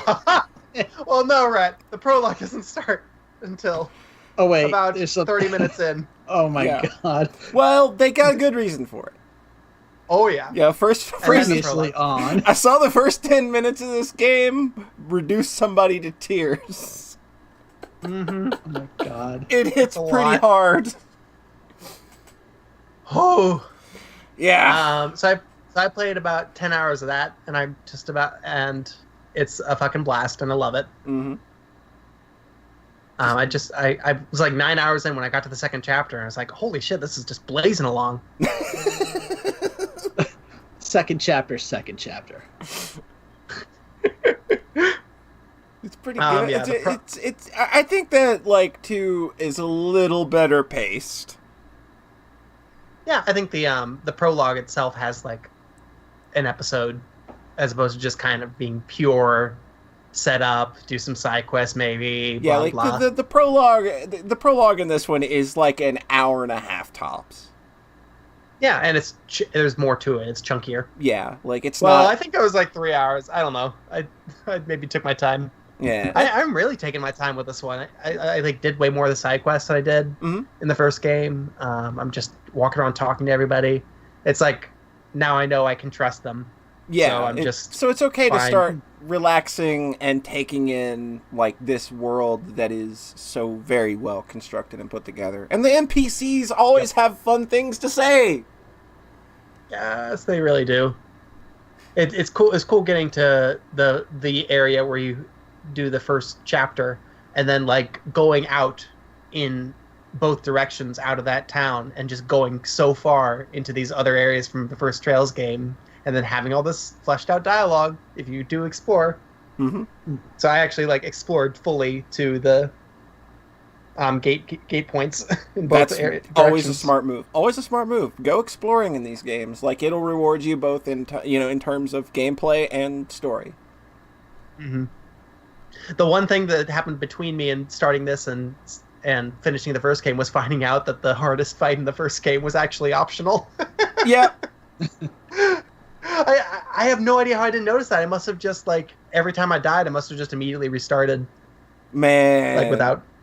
I saw somebody try to do that on stream, and they were just like, nope, just noping the fuck out of this after like an hour, I think. That's so funny. Yeah, it took me like an hour, but then I beat it, and it felt really good. Yeah, Listening Garden's right, too. They spend so long building that fight up in particular in the first game, too, and it's just like, oh, no, you can just lose. It's okay. Oh, and then Silver Will. Oh, I love Trails in the Sky. Sorry. I think your love is only going excited. it's only going to intensify as you play this game and just enjoy what it's doing and the very classy way it goes about handling its bigger plot points. It's just like, wow, you pulled that off, and I was feeling weird about how you'd pull that off. Oh, that's so cool. Fuck. I really like... They earned the JRPG, and the JRPG is started. Yeah, basically. And it's good. Like, you're straight up in it now. You're not just like junior bracers going around finding somebody's lost tic-tac. Mm-hmm. You can still do that. You can still do that, absolutely. I mean, you're a bracer. You're doing for the good of the people here. But, like, the bigger parts of the story now aren't just set up. Like, you go somewhere because you need to go there now. Mm-hmm. The Chapter 1 boss, I had an observation about it that I thought was pretty funny to you. Yes. I DM'd it. It's very good. Yeah, that was real good. All right. Can't really talk much more about this one, I think. Yeah, because I'm going to have to do a spoiler cast one day if I ever play these. Absolutely. If you play these, we're going to have to do like a 3-part spoiler cast. Yeah, like I would do one for each game. Badass. I think that this is just a game that takes on the challenge of being like basically a 7-book fantasy series in RPG form. Mm-hmm. And it just soars. It just does it. Like right through the sky. Yep. Yeah, it just leaving trails. It takes on the... This is what's come to my mind whenever I see people complain about long games, and like it's justified in the sense of like a bunch of AAA stuff being way too fucking long and bloated and just full of shit and bloated is inconsequential. Yeah, but that's never the actual problem. The problem is that it wasn't the right length for the story they were telling. It's not that length. It's too long is just a symptom. It's not the actual problem. Right. So when people bring that up, like I'll think of something like Trails in the Sky, and I'm like, okay, but stop with the vast prescriptive brush. Like there are stories that need this. Yeah. Yeah, I have a friend that kind of wants to make a deal with me. Like, their favorite game is Persona 5, and like they made me the deal that they will play all 3 chapters if I play Persona 5, and it's just like it's kind of the same time investment, but I kind of also want to see like what is your opinion, because they're a very open-minded person as well, so I know that they're not just gonna like do it and then just back out. Like, they're very gung-ho about anything they do, so since it's a close friend and I'm just like, I'll trust you on this, maybe I might go ahead and give this a shot. So yeah, I do believe you swore off Atlas games recently. It's a friend, so it's a very good friend, so I'm willing to kind of like I've already talked to people about the things that I find objectionable about that game, and the scenes in particular. Yeah. And I've already kind of been clued in as to what they are, so they're not going to blindside me at the very least. I'm still not going to say that Atlas isn't a bunch of dickholes to the LGBT community. That's not going to change my opinion. They still think the LGBT community, especially transgender people, are a joke, and I fucking hate Atlas for it. But this isn't going to be me giving Atlas money for anything, because I'm just going to borrow the game off of my friend. Okay. Yep. There you go. So yes, I am reneging a bit on my own principles, but if you are a friend of mine, you can probably get me to do that under, like, it's a fucking video game, okay? I can I'm going to live. No, Polly. This is the most important thing in the world, and if you do this, then you're an evil person. Yeah, I've got to they got to have a whole Twitter discourse about me. I get my own 24-hour cycle. No. Did you hear what Polly did? Oh my god! It's everyone that plays an Atlas game from now on is the devil. Yeah. And it's completely irredeemable. Yeah, that's how I see everybody that plays Atlas games now. Boner says, no, they're not evil. They're problematic. Oh! He's my problematic fave. Aw, Taylor, you can borrow her Digital Devil Saga 1 and 2. Those games are good. Oh my... I'm so excited that I can emulate PS2 now. Like, that didn't work for a while, and now it just does. Yeah. And that's so happy. They can play Nocturne. Yeah, exactly. I want to play Nocturne. I want to play... I'll play Nocturne and then see from there for more PS2 SMT. Those games are very similar top to bottom. I think if you play one, you might as well play the best one. That's kind of my thinking. There's so many I already want to play SMT, and I'm not saying I already want to play Nocturne and Persona 3. I'm not saying so. I'm not going to say Digital Devil Saga is bad either. I just think that Nocturne is the best of that era. And yeah, Shadow Hearts, I probably need to play that too. Yeah, it's on the list. There's a lot of RPGs. Yeah, that's a lot. So that's my Trails Corner. You want me to go ahead and just do my big thing? So so how do we want to do this? Do we want to like save this for the end and it just be like because I think we're going into like the accidental album listening club. Is that what we're doing? Sure. Oh, maybe I should go next then. Is that what we're doing? Yeah, let's go ahead. Okay, we will hold that until the end. Y'all wrap up your things too. So we can have that. Yeah. Okay. Rhett. Okay. I played motherfucking Donkey Kong. Dude, Donkey Kong's been pretty alright for a while. Yeah. Cool. So I never actually played the Wii one, Donkey Kong Country Returns. Mm-hmm. But I recently played Donkey Kong Country Tropical Freeze on the Switch. Mm-hmm. They got me with the $60 for the fucking remaster of a 4-year-old game. Yeah. That you can get up. It's just funny when I see sales like, oh, Donkey Kong is $20. I'm like, oh, that's the Wii U one. That's the Wii U one. Yeah, I didn't play that one. Okay, I can't play those either now. No, I love Donkey Kong Country Returns, and I really want to play this one. But one, I don't want a Wii U, and two, I don't want to Switch. Yeah, it's really good. I wonder how long that one will last with. Oh, you think probably you'll buy a Switch eventually? No, I don't. I mean, that was me. Like, remember, from 1 year of the 3DS, and it was like, oh, don't need this. I think I sold mine, and then I was like, and then 2 years later, I was like, oh shit. But I can't think of it. Like, they would have to announce like a Contra game or something. Like the closest I'm gonna get to a Switch, like, God, I can't even think of it. Like maybe Metroid Prime 4, and I'll just borrow one off of a friend. Yeah. Mm-hmm. So yeah, like that, they're not gonna But get me. I hope I can play Wonderful 101 eventually, someday. Such a good game. How do you know? There you go. Contra Legacy of War 2. That's how you get me. Jeez. No, see the Contra Adventure. Oh man, even better. Give me an HD remake of that. Portable, on the go, playing on the subway. You wouldn't get it out of my hands. I'd be able to fucking play it everywhere. Paulie in the studio going. Doo-doo-doo-doo. Oh, it's See the Contra Adventure, the HD remake. Okay. I feel like my segments always go massively off topic real quickly. Because I'm like, Donkey Kong's the quick thing before my real thing. Like, I also have a small and a big. Mm-hmm. Uh-huh. So Donkey Kong is just a really well-made, like, AAA platformer, which you just literally never see. Like, the closest thing was those Rayman games from a couple years ago. Yeah. But this one's, like, fully 3D. The soundtrack is amazing. The graphics are amazing. It's, like, incredibly well-produced, and it's just a very simple platformer at its core, though, which is just kind of weird. Yeah, like, there's no bloat to it at all. Yeah. It's the same way with Donkey Kong Country Returns. It's just Yeah. fantastically designed, top to bottom, hardcore platforming, all you could ever want. It's like, yo, you know what this game is when you pick it up. I didn't think it started that hard, but they do have, like, the bonus level in each world that's really fucking hard. Like, the hardest one is, like, World 2 for some reason. But then by the end of, like, the normal game, I'm like, by the end of World 4 or 5, I'm like, okay, it's starting to get a little tricky. And then the last world is just like, this is fucked. Because...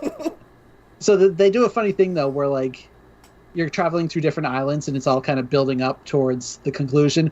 And because I noticed the game's called Tropical Freeze. There's a word in there, freeze. Freeze, and I'm yes. Like, when's it going to get to the goddamn ice levels? I know they're coming. So, like, the last level in World 5 is an ice level. And I'm like, okay, here we go.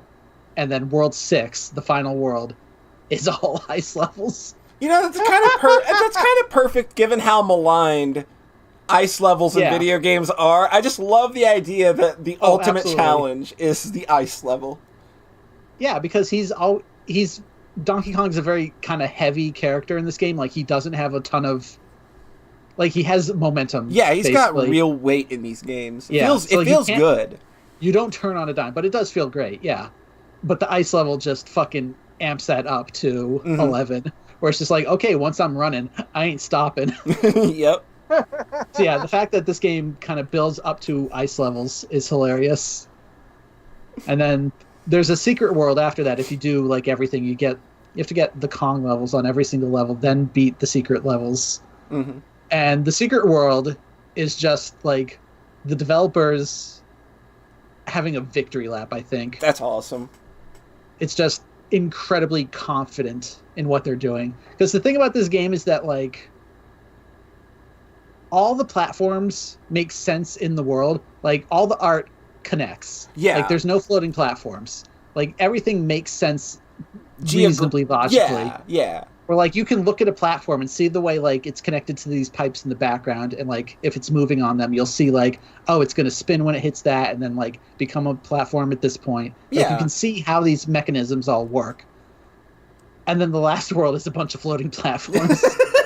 But they still contextualize it. Where, like, the first one is just called, like, Levitation Station, so it kind of does, like that monster in Mega Man 1 where, like, the blocks disappear and then move to the other side of the screen. The yellow demon, that's his name. So, like, you see these blocks in the background, and then as you jump forward, they fly into the foreground to become platforms. That's so it's really kind of cool. a tricky thing where you kind of have to just have faith that they're going to be where you need them to be. And then there's some, like, time challenges and stuff. So, like, even when they're doing floating platforms, it's more interesting than just platforms with no context. Yeah. Because then the other level is, like, some of the platforms are, like, airplane propellers, and then when you jump on them, they explode and you have to jump off. And then there's, like, clouds that are holding up floating platforms, and when you jump on them, they, like, dissipate and the platform drops. So there's always context to everything, and that's really nice to see. And like the overall right, like every world, like, has a theme, has a consistency, has a flow to it. Like, almost a lot of the levels early on, like, all have unique music as well, and like they reuse, like, an incredibly small amount of gimmicks between levels. Like 95% of stuff never shows up again. It's crazy. And the other thing is like, I've seen people talk about how like Mario games now, like especially I think 3D World and like new Mario Wii U or whatever, will always like introduce a gimmick for a level, and then kind of do everything they can with it and then move on. This game will introduce like 2 gimmicks a level and kind of A-B them and then kind of have them combine right at the end. And it's like the flow in this game feels like each level is a song where it's like verse, chorus, bridge, chorus or something, you know? Like it all has this really cool rhythm to it where it's like consistently changing things up a lot. And then you move on and then you never see those gimmicks again. It's crazy. Yeah, it throws away gimmicks like all the time, just like that good game Sonic the Hedgehog 4 Episode 1. Oh, jeez. In a good way. Like, none of these feel like... They even have, like, kind of Flappy Birdish levels where you're riding on a rocket-powered barrel. Oh, those are fun. I wasn't sure if those would have been in the original Yeah, one, they've got those in the original. Because I was just like, that would probably predate Flappy Bird. But yeah, those like that's one of the few things. Like those in the minecart levels, they have like they've like 3 or 4 of them dispersed throughout the game. But yeah, I remember like having a conversation with you like ages ago when I played Gimmick actually, where it where it was just like such a generous game where it had all these ideas that would throw out of you, and then not like necessarily develop them exhaustively. It would just be like having lots of good ideas. Yeah. And just kind of keep them coming regularly. And yeah, Gimmick is like incredibly short for how much stuff is in it. Like you could easily see them blowing it out to like a Mario 3 length game, and it not being. It wouldn't land. It wouldn't land the same way. Yeah. Mm-hmm. So that this was game like, is pretty long. I like complained about that at the time, but then I came back to it recently. I was like, no, this is actually great. So that's why I'm kind of like very open to what you're talking about with Donkey Kong. Yeah. Plus, on the Switch version, they added 2 easier difficulties. Like, I played on original, which is the Wii U one, and then they added like normal difficulty, which I think gives you like 1 extra hit point. It's not a huge change. And then there's funky mode, where you just don't die. You don't die, yeah. Yeah. So I'm probably just going to run through on that because it sounds really fun. Yeah, we'd totally do that. Yeah. The one, like, my one complaint about this game is that you can play, like, you play as Donkey, but you have 3 helpers, Diddy, Dixie, and Cranky Kong. Mm-hmm. Uh-huh. And, like, Dixie is so massively overpowered compared to the others. Like, why do they even exist? Yeah. Mm. It's really goofy because she lets you hover, and then at the end of the hover, you kind of pop back up. So it's also like a double jump. And it's just incredibly good. Yeah, it's real broken. Because Diddy is just a hover, but with no up at the end, and it's like shorter, so it's just straight up inferior. And then Cranky lets you kind of pogo like in DuckTales, which is really good on the bosses because he'll be able to land on stuff that would hurt you otherwise, like spikes. But like for the regular levels, he's not that great. And it's kind of missing personality dialogue-wise. Like, it's weird that Cranky Kong never talks. Oh, that's like a lot of his shtick was kind of like the heart of the original. Yeah. So like it's a real minor complaint, but it's weird. Like Funky Kong is the only character that talks because he's the shopkeeper in the normal game. Yeah. Everyone else is just, if you know these characters from the original SNES trilogy, like they're just skins at this point, kind of. But that's a minor complaint. Like, it's a good game. And then I watched some anime. You kids like anime? It's okay. I like the one. I'm ready to hear this one. Oh, man. So, I watched Darling in the Franxx. Man, that girl with pink hair is hot as fuck. Just saying. Okay, yeah, she's cute. She reminds me so much of Cece in Code Geass. Because, like, in her intro, she just jumps out of a lake naked. Why not? Yeah. And, like, her name is 02, and CC was C2. Like, there's a lot of similarities between them. And, you know, they've got the mysterious past and the connection to the protagonist. And great titties. And nice long hair. Wow, Rat. Way to be wholesome. Way to be wholesome. You're the one who's talking about titties over here. So the show was co-produced between Trigger and A1 Pictures, and I mentioned that because Polly said last week that by the end of that show, apparently it was just A1 doing the animation. Yeah, I heard Trigger kind of drop the fuck out. I will say, though, you can totally notice, because, like, not in a horrible bad way, but, like, early on, I was just like, oh, right, this is a Trigger show because all the characters, like, have this really kind of loose, flowy style to them and, like, kind of really over-the-top exaggerated facial animations and stuff. Mm-hmm. Like, it's a Trigger show. And then that just kind of fades away, and then it just looks like a very generic, but still well-animated, just a very on-model show by the end. Like, the second half just doesn't have that Trigger touch. Yeah. Where you can tell, oh, like, this was drawn by so-and-so, like, if you really study the animators and stuff. Yeah. Where it's just like, oh, it's just, you're staying on point and stuff. And, like, it doesn't look awful, but it just doesn't have a unique flair to it. Mm-hmm. So I watched this show kind of expecting a train wreck. Mm-hmm. And I ended up really liking it. That's cool. Like, what was it that kind of did it for you? It's hard to say. It's like, it won me over at some point. Because early on, I'm just like kind of half invested in it. And I jokingly said to John, like, I can't wait for all these filler characters to die horrible deaths. Because I thought that's where it was going. Because, like, you've got the protagonist and the hot naked girl, 02. And then it introduces, like, 8 other team members. And I'm like, they're all going to fucking die. And then the show is about them a lot for, like, 10 episodes, and I'm like, man, they sure are developing all these characters a lot, and I kind of like all of them now. Whoops. It worked. It worked. So, like, I guess the weirdest thing about this show is that the mecha stuff is the worst part. Yeah, that kind of always seemed like the really weak link in the whole show to me. Like, it's okay, but, like, I was there much more for the character drama, basically, and, like... And the boobies. Stop talking about the boobies, God. Oh, stop acting like you don't like boobies. Let me pull up my Twitter DMs and see what you've sent me lately. I never Ollie, said Rhett's not allowed to talk about it. That's gross. That's evil. I will say, though, like, the show is so weird, though, because, like... I wanted more, like, lore and backstory, and then when I got it, it came so fast and furious that it was just kind of a, like, being hit with a train or something. Oh.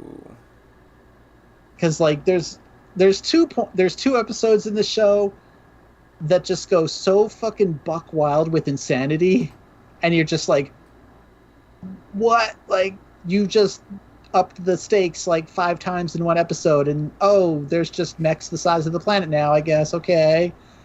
And you think, like, it goes places. It's a very Trigger thing to do, obviously. Oh yeah, you know, kind of a Gurren Lagann influence there. Yeah. But, like, you think, the stakes have been changed, and, like, nothing's going to be the same after this. And then, like, they'll do, like, 4 character episodes after that of just the characters all reacting to the shit that went down. Mm-hmm. And I was totally there for that, but it's just, like, it's kind of a bit of a whiplash, really. And, whereas, I don't know, I've heard people don't like the ending. Yeah, the ending seems to have been a bit of a flop from what I've heard people talk about it. Mm-hmm. I don't know.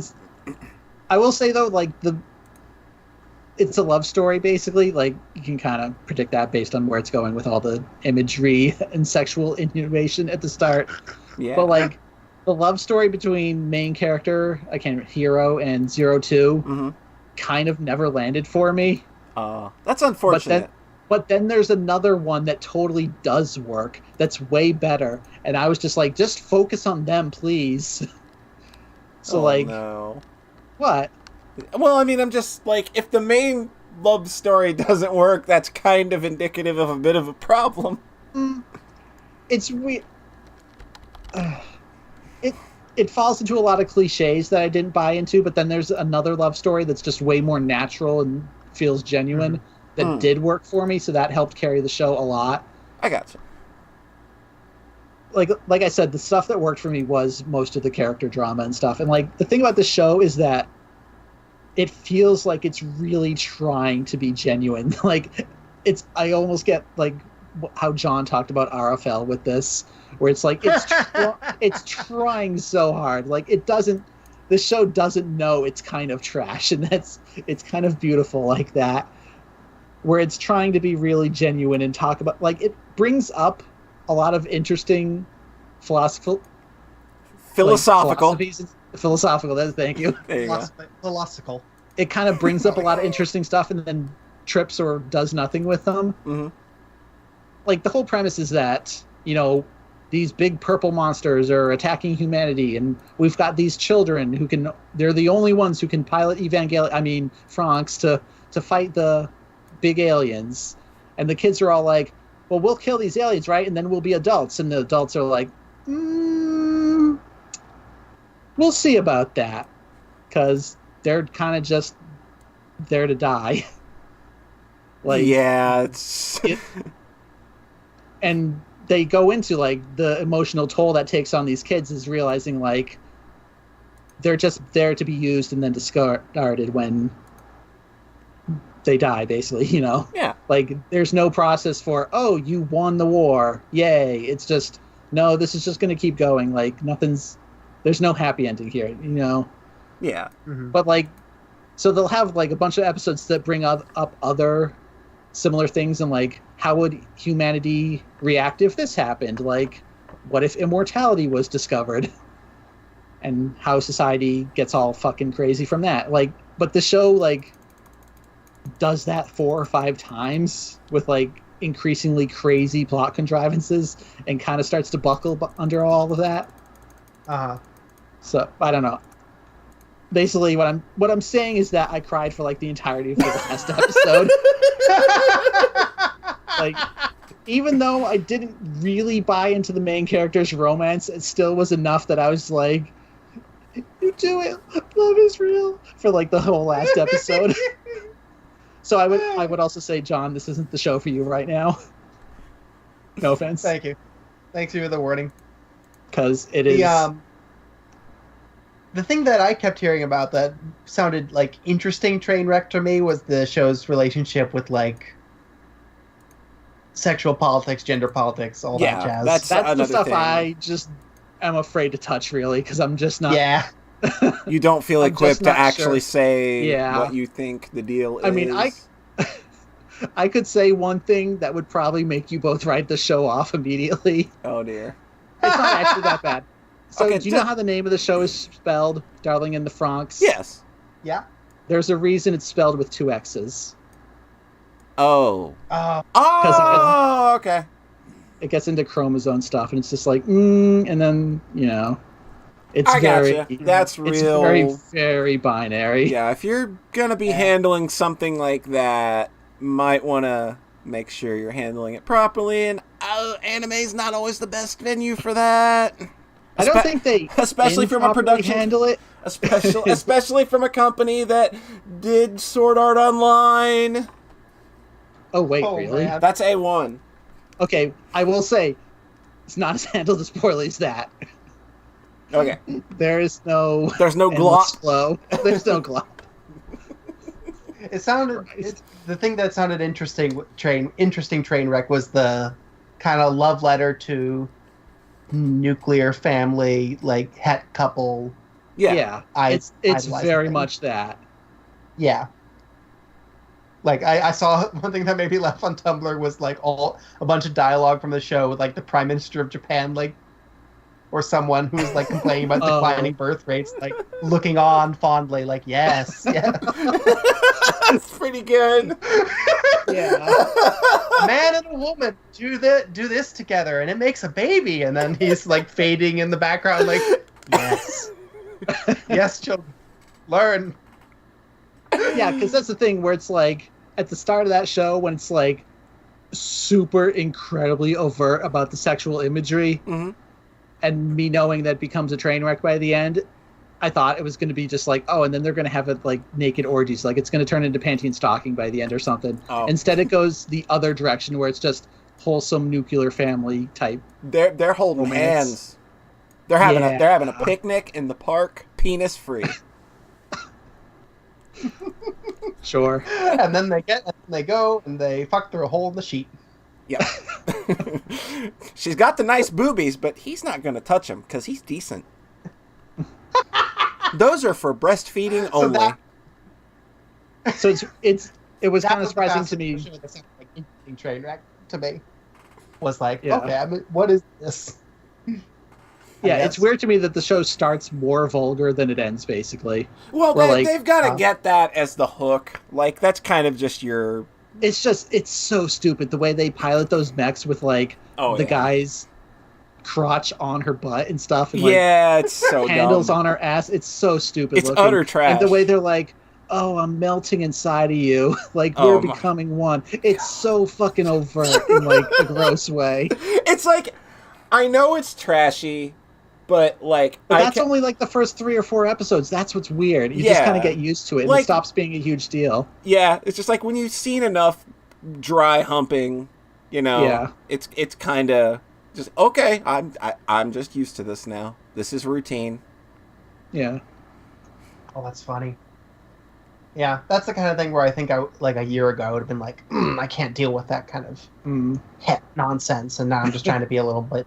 Yeah, I'm kind of doing the same. Like a game came out this week called Mary Skelter, and it's got some it's got some pretty trashy elements. And I feel that a while ago I'd have just been kind of like, I'm so over this. But then again, I'm also like, I'm fucking trash. So I can. All the reviews for that game are like really good though. The reviews are really good, but I know that there's some questionable, weird kind of female rubbing stuff in that vein going on that Wait, really? that I would have rolled my eyes at, you know, a year or two ago, but now it's just like, I'm trash, I don't care. Like, it's a good dungeon crawler, let's do this. I think that's what's so weird about Franks, though, is that it starts with the trash and then kind of lulls you into being like, oh, let's like take this seriously though and be kind of but that trash at the start would have been something a year ago or so. Yeah. Where I would have just been like, I'm not even on board for this. But now it's just kind of like, I've come to accept my inner trash can. Yeah. Whereas for other people, like you said, that's the hook. Yeah. It's this bait and switch. It's so weird. I legit think, like, literally though, like a year ago, my brain was so poisoned, like anything nuclear family would have been just like, oh, this is... Like, I started, like, feeling bad about Dragon Quest V. Like, this bullshit. Just like, dads. Yeah. Can't imagine why. No, no weird influences here. Yeah. So that sounds nice. It's cool that Darling and Frank sounds a little bit nicer. Yeah, like I'm not gonna say I'm inclined to watch it, but like if the there's other opportunity, shows I would recommend, but I thought it wasn't a train wreck in the way I expected. But there are a few episodes that just go fucking bonkers. Yeah. So you still get a couple moments of, oh, let's just Gurren log on this. Yeah. In between some weirdly decent character stuff. That's cool. That's totally fine. Yeah, that is cool. It's not the train wreck I expected, but it's the train wreck I needed. There you go. Probably better than Sword Art Online. Oh, absolutely. Now, how does it compare with Shovel Knight Plague of Shadows? For fuck's sake. Well, there's a pretty binary hetero story. There's comparisons to be made here. Yeah. God. Ugh, that stuff, that trash. Weird, huh? God. Ugh. Oh, actually, I can compare the show for Polly, though. Oh, yeah? It's a 25-episode version of Luluco. All right, I'm checked out. I've already retired. Like, I just dropped this show, and I never picked it up. It's Luluco with 99% slower pacing. You could almost say the same for Kill La Kill, though. Yeah. Yeah. I would say I would put this above Kill la Kill, but below Little Witch Academia. Oh, well, Little Witch Academia is too good. It's too sweet. Even as it still went off the rails at the end. Yeah, it went off fucking the soccer bullshit. Oh my god, what were they thinking? That was so. What were they thinking? So bad. That country yeah. riots. I That's don't remember what y'all awkward. are talking about. John just remembers girls on a. I just remember being nice. Let's just go watch the Susie episode and feel good. Oh yeah, watch that one over and over forever until the end of time. We're all happy. And the Gurren Lagann episode. Yes. Anything else, Rhett? I started playing Xenoblade, but I already mentioned that, so no. We should go over Xenoblade exhaustively. Have a spoiler cast once we've all played it. Once we've all finished it, yeah. Oh, see, I have to play this one so I can play the sequel, though. That's the whole right, real reason. yeah. No, first you have to play this one, and then you play Xenoblade X. Well, So see, you can that's the understand 10th game. X We'll is, get to that one. ooh, X is pretty mediocre. I have to play Xenoblade 1, 2, 3, 4, 5, 6, 7, 8, and 9, and then I can play X. That's a I good thought point. X was just a remake of the first game. I'm confused. Oh, no, it's totally different. It's a different game? Yeah, Xenoblade yeah. Chronicles X is an entirely different game. Yeah. What? I thought it was like a port. Or No. Fuck. That, there are 3 Xenoblade games. Yes. yeah. 1, X2. Like No, because Metal Slug, it's a remake. Oh my god. Like Mega I Man. can't. Alright, there's Xenogears and Xenosaga. Oh, Jesus. No, I'm saying that is all. There's Xenogears, Xenosaga, and then Xenocide, the Ender book. Oh my Xenocide. Yeah. Yeah, I'm kidding. Xenoblade, there are Xenoblade X is like an open world game where you pilot giant mechs. Like, Yeah, it's totally different. And there's literally no story. Oh man. Yeah, I've heard that game has like infinite systems. Yeah. Like, it's the most confusing JRPG ever. Xenoblade System. That Chronicles sounds like 2. my kryptonite. I mean, That Xenoblade sounds like Chronicles. something you put in front of me to kill me. Xenoblade Chronicles 2's got a shitload of system bloat too. Jesus Christ. Yeah, well, I'm playing 1, and it also has a shit ton of system bloat. I've just heard X is the worst for that. Yeah. God. Those games, man. Good luck. You can finish it, and then you can report back to us. Yeah. I'm You're just like our sacrificial Honestly, lamb. I got so fucking frustrated with some of the Xenoblade. crafting bullshit that I'm just going to mainline it. Like, Yeah. I'm not going to go back to areas. I'm not going to Turn on build story a mode. town. I've seen stuff like people like farming items for like hours because they have like 7% drop rate. And I'm just like, man, why is this game a single player MMO? Yeah, that's all it is. Good luck. You got this, Rhett. And then you can be the first person to finish it. The areas in that game are so big, it feels like they made an area, then set the player scale to like 25%. Yeah. They are so big, it takes like 20 minutes. Well, not that bad, but close to that. Like, you just feel like you're miniaturized the entire game. It's weird. Bigger is better. If we make it bigger, that means it's betterer. I mean, I Thank will God say, that though, game got brought over. I played this in 2015 originally. And since then, I played, the Neptunia games and a little bit of Tales of Berseria. Mm-hmm. And man, the fact that they did environments on this scale on the fucking Wii really does put those games to shame. Where, like, the Neptunia areas are, like, 2 rooms and a hallway. Yeah. And this game is, like, obscenely, offensively large open areas. You could fit 27 Neptunias in one Xenoblade Chronicles area. Yeah. Like, it's crazy how big they are. Because I get to this area that's, like, in theory, it's just a downward slope. And then it takes, like, 20 minutes, and there's all these side passages and, like, detours and, like, fountains and secret passages. And I'm just like, Not fucking... a lot of, like, load times? Not a lot of, like, breaks? No, It's seamless these as areas- fuck. Yeah. Jeez. That's There's pretty very cool. few That always other was, like, the areas. coolest thing, kind of, about MMOs, was when they had those big seamless areas. Yeah, like, when I you was- change to oh, different God. environments, it'll load, but it's pretty quick because I'm emulating Mhm. it. But, yeah, once you're in an area, like, it could probably take you, like, 20 minutes to walk to the other side. Yeah. God damn. Like, I even just look at the maps I have, and, like, you can just see like, oh, I never went over there. I never went over there. Like they fade out. It's just like, man, how much stuff is there on the side? You'll go to the areas and it's just like, oh, you found a secret area. Like we didn't think anybody would walk over here. Yeah. And then I'm talking about this more than I wanted to, but it's so weird how like one of the opening areas just has like level 90 enemies just hanging out. Mm-hmm. So it's just like, oh, I like that. I like that in Final Fantasy 12 too. I'll definitely come back here later and remember to kill that thing. Totally. Or like story Gotta events. grind for those 7% drops. Story events that require like maximum affinity between two characters. I'm God, that shit is so bad.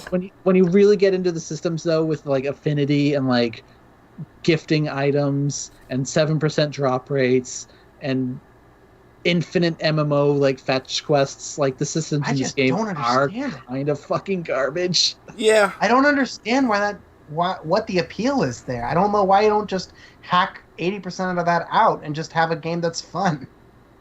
I mean, the game is fun. And being prescriptive, I guess. It's just, like PSO is so classy and fun. Like you just whack things with the sword. That's what I remember. And PSO was the 1, 2, 3 combo, and it felt good and it was nice. The systems in this, there's like skills you can equip based on your affinity with certain characters, and like that shit is insanely slow, and it's just like, I don't care. I don't need that 10% strength that much. No. I mean, like the most confusing games I ever go into, like systems wise, are like Kawazu games, and in those games, like the systems mess is like random. I like it because it's terrifying. It's like, oh, this makes me feel horrible and uncomfortable to have all these systems like that I don't understand, like making all these impact. Like that's the only way that kind of mess has just appealed to me in the past. It's been like when it's psychologically miserable. I mean, I played this game for like 30 hours back in 2015, 2016. And some of the systems I paid so little attention to that only now was I just like, oh, you can only equip based on how many coins you have. I see. And like, it's like stuff I just didn't bother to understand before, but it was fine. Like I was able to keep going. Yeah. And now that I do understand it, when it's you don't have to engage with most of it. Yeah. Then you got kind of that Final Fantasy VIII thing. The thing I'm worried about is that it might start getting harder. That game gets stupid hard by the end. Yeah. That's what I'm worrying, because it's like now when I go through these areas, there'll just be like 5 enemies standing next to each other, so you aggro them all at the same time, and I'm like, oh no, this might be hard. I'm not good at crowd control in this because it's an MMO. Yeah, crowd control in that game is almost non-existent. Because a lot of characters will have a move that'll put an enemy to sleep, but you can't do it because if you target them to put them to sleep, your AI will run over and hit them. Yeah. Because you have them targeted. So you just have to hope the AI will do it for you. I wish you could switch characters because that would make things much easier. Oh my god, I had this boss fight where it's like surrounded by lava and they would just run into the lava. No. And holy shit! And that was the first one I came back to. I mean, it was kind of a mid-boss, so it wasn't that hard. But the fact that I died like twice because they just stood in the lava. Yeah. And like when a character goes down in this game, it's catastrophic. Like it changes your whole fucking thing because you're basically running on the holy trinity of tank, DPS, healer. And if one of those goes down, you are fucked. Yeah. That's the other thing. Welcome back to Xenoblade, Rat. I got past. I was like, I'm not gonna give up on the first boss. I got past that, and then the few bosses since then have been good and fun. But yeah, that's the other thing that kind of bugs me is that the character roles are so defined: tank, damage, healer. Where it's like I'm just using, what's his name, Shulk, Rhine, and Sharla, because it's Paradigm like shift. Those fill the roles. I don't know what these other 3 characters are for, so fuck them. I know, like, Xenoblade Chronicles 2 kind of lets you customize your classes a bit, so you can kind of, like, get them to do other things just by nature of the blades that you equip and all of that stuff, but I'm never going to play that game because it looks awful. I just want watermelon titties. Yes, you do. Is she playable? I think she's a blade. She's a blade. What does that even mean in that game? She's basically the girl that stands behind you and cheers you on, and you're the big strong boy, so you get to do all the cool stuff. Okay, Jetstorm4 says there's one boss that's going to destroy you without Melia. Well, she's the fourth character I use once in a while, but like she can't heal as well, so I swap her out a lot. But like it's Sword Dude and Pon that I just totally fucking ignore. They're terrible. It was like when I was playing Kingdom Hearts and I was like, oh man, I'm really afraid of if this game is gonna make me actually understand the combat.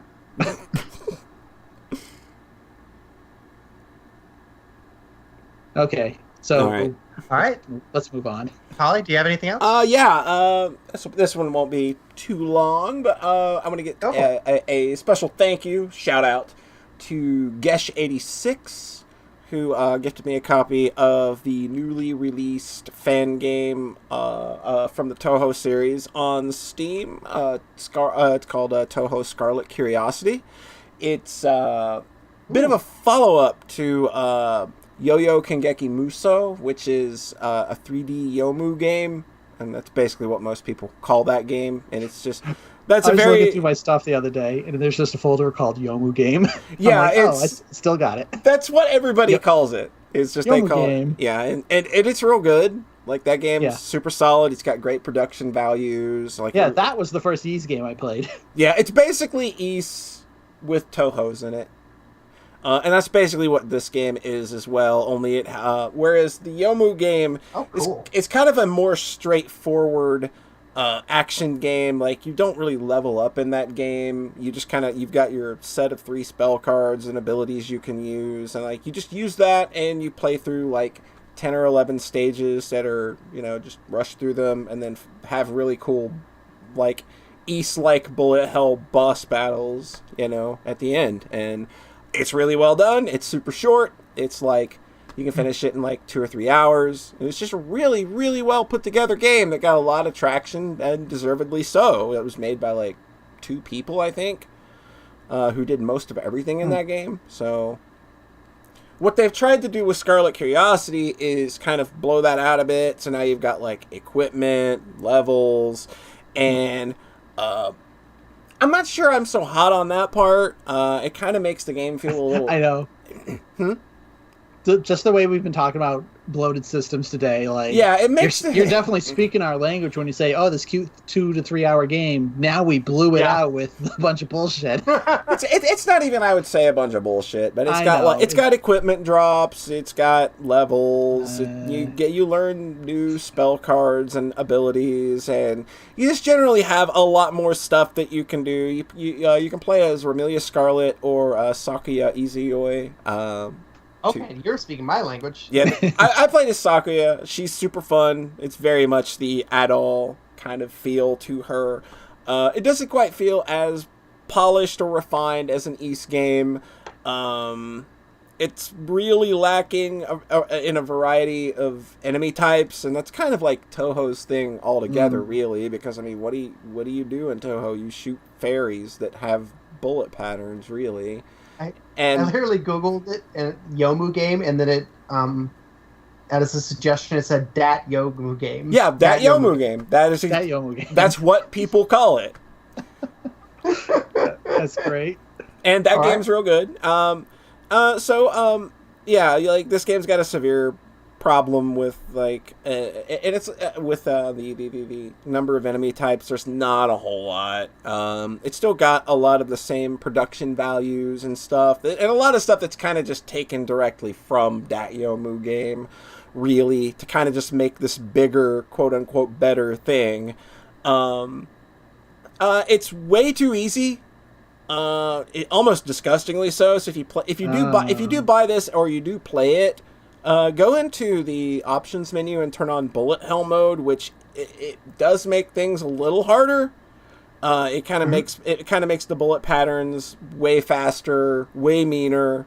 It makes bosses a bit more aggressive and stuff, and it's just kind of like, hey, it's that Yomu game again, but we kind of maybe took a left turn and didn't quite make it as good as what the original was, which and Yo-Yo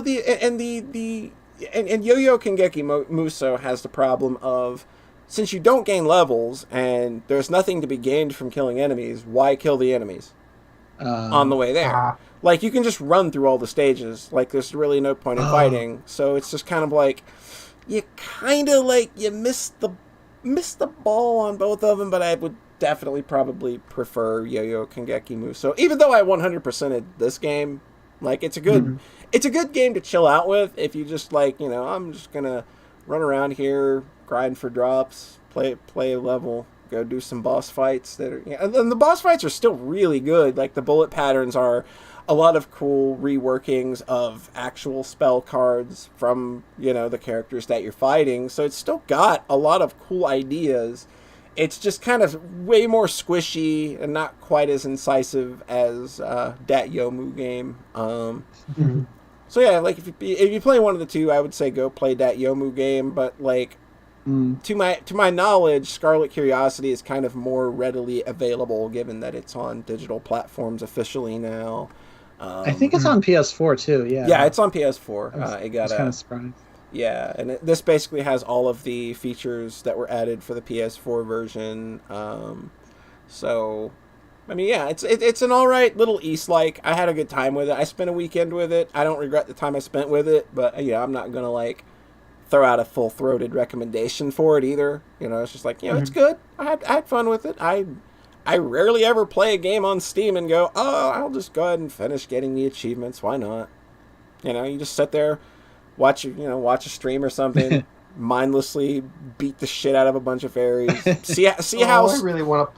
I really like the look of both of these. Yeah, like, oh yeah, they're gorgeous. They're really, really well done for being fan projects. Like, I think that they're among like the highest quality production values, like, in the Dojin scene, like, at least as far as Toho games go.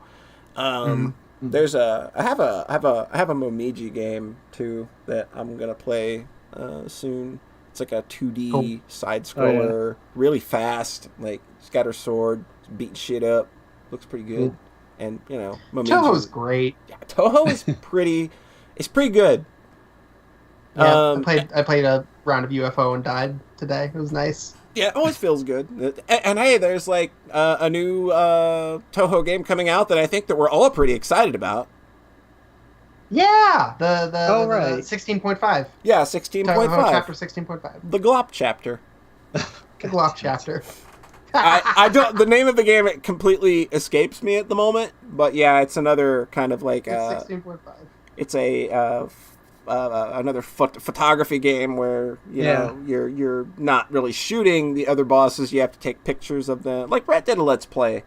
Of Double Spoiler. A long time ago. It's on my YouTube channel. It's really good. You should watch Brett play Toho Double Spoiler. It is quite a treat. And if you like what you see there, go play it yourself because it's real fucking good. You know what would be absolutely miserable now? Me trying to get back into Toho by doing a shoot the bullet LP. Go for it. Go for it. I dare you, motherfucker. No way. That one's way harder. Yeah, shoot the bullet is merciless.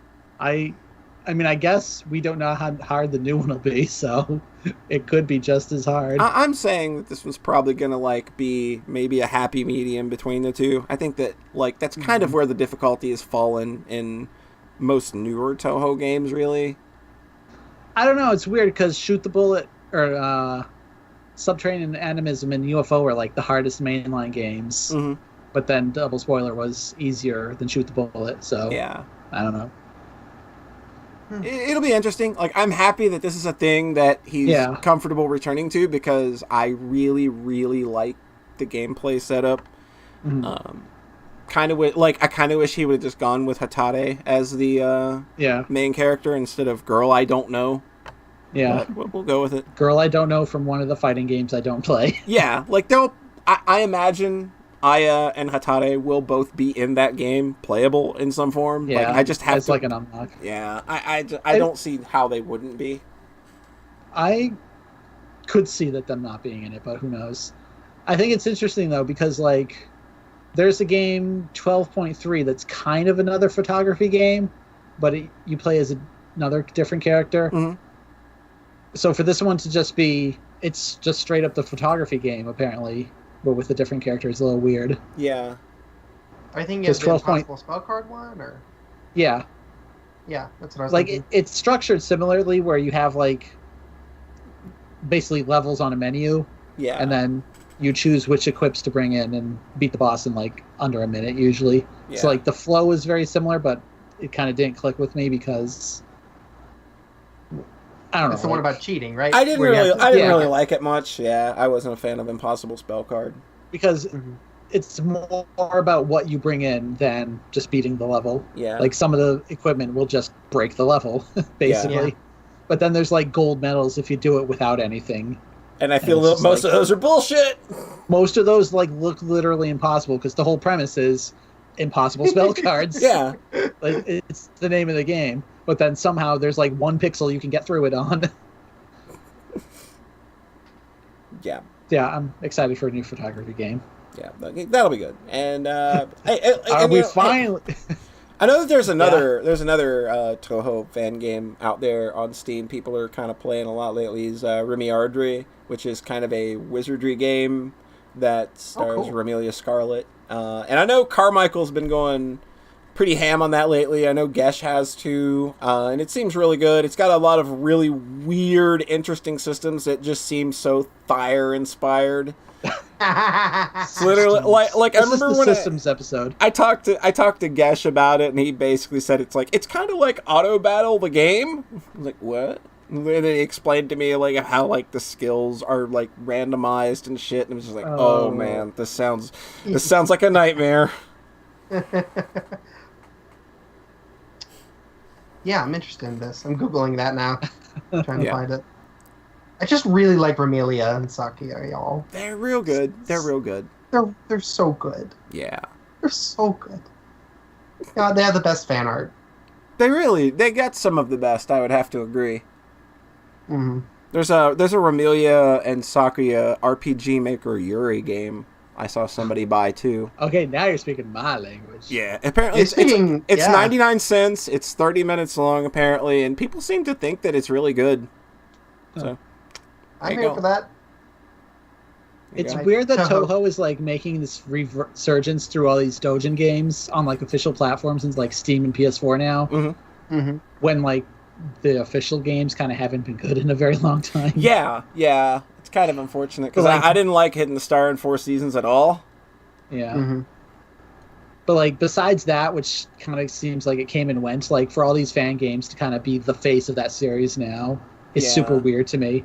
Because Yeah. like there's a quick look on Giant Bomb of them playing the Remelia game you just talked about. Oh, the Scarlet Curiosity, really? Yeah. So Wow. it's like where they're just kind of acting like this is an official Toho game. Like they have no idea, you know? This is a fan game. Yeah, it's so weird.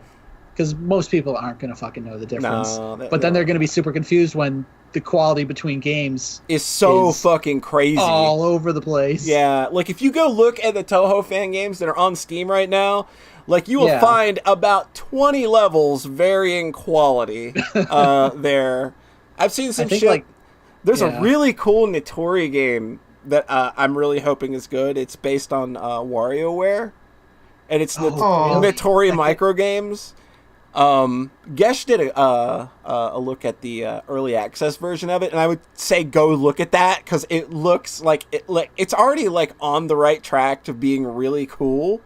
And they're looking to get like Oh my God, 200, this looks so 200 cute. they're looking to get like 200 or so more mini games made so they can make, the total structure of a WarioWare game with it.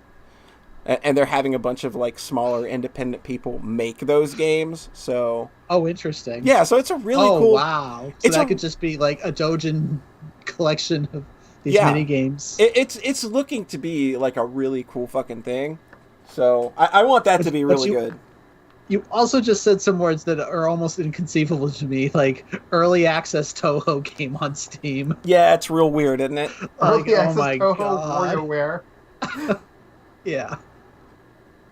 Oh, it looks so cute. It does, Fuck doesn't me. it? The art is just so good. Yeah, like it's just quality from top to bottom. Like I think that might be really good. Early access Dojin games, though. It's so fucking weird. What Dojin the game, fuck? but that's the thing though. Dojin games release early in early access form all the time at like Comiket and shit. Like they sell demos. They were called demos. Yeah. Yeah, like they sell demos and shit. Like, I mean, so it's Zoom not puts out demos. Yeah. it's not that inconceivable. I but think it's just those words. in the early Western, access always crack yeah, me in up. the Western context of what early access means, it's definitely just a weird fucking thing to be saying. But yeah, like, kind of a good time to be a Toho fan, huh? Or a bad time if you just like the original shmups and nothing Yeah, else. that's a good point. Yeah. Like, I didn't really start caring about the fan games until, like, me and Gesh started talking. Labyrinth of Toho, right? Yeah. Like, Labyrinth of Toho was kind of like the fan game to me that said, oh, wait, no, people can actually make really good ones of these. I mean, there's obviously other ones like Mega Mari. I was going to say Super my entry Marissa to that series, Land. I think, was actually Mega Mari. Yeah, Super Marissa Land. Like, that series is still okay. going. Okay, can we be real? Those Marissa Land games suck. I don't like them at all. I think that if you're Like, go I think play they got Gianna worse, Sisters, too. go play Gianna Sisters instead. And then there's like a Toho Castlevania kind of game. So like there's definitely a lot of quality going on. I'm surprised that Toho Castlevania doesn't seem to have an official release because, man, the animation in that was gorgeous. Yeah, it's pretty incredible. I remember hearing about one that was coming out on Switch, and then I thought, like, that's pretty cool in Japan. Mm-hmm. And I'm thinking, that sounds pretty cool. I wish it was the I wish they'd do that for the one that looked like Romancing Saga that Polly talked about, the one you played after Labyrinth of Toho. Oh, too. the Genius of Sephiroth. Yeah, and then I googled it, and that was it. Yes, the Genius of Sephiroth is on Switch. Yeah. Oh my god! In English or Japanese? No, it's just Japanese, I think. Yeah. God, Toho's great. Yeah, like, even though I feel like the main series has kind of died off, there's an endearing quality about the good stuff that's there. Yeah. And I think that'll probably tie really well into our last subject of the day, huh? It's pretty much the exact same thing, really. Yeah, really. Oh my god, you did that on purpose. Oh my god, I didn't even realize this whole time I'm such a fool.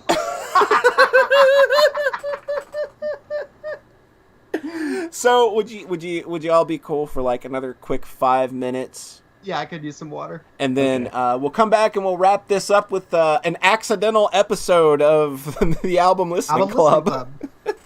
We'll catch y'all. What are we going to talk about? Find out soon. We'll catch y'all in a few.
Bada bing, bada boom.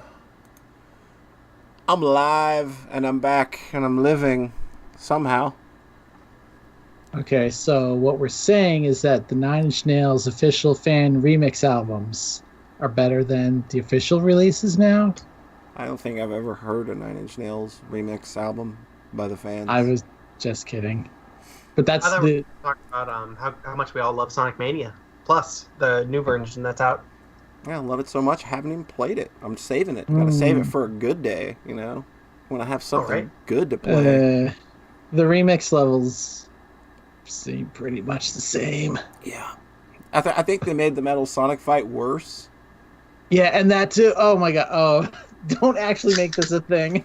I won't make this a thing until you've actually played it and want to talk about it. Okay, you're right. Yeah, it's a good But point. from what I've heard, they changed the Metal Sonic fight on both modes. Yeah. So the old one is just gone now. And that pisses me off.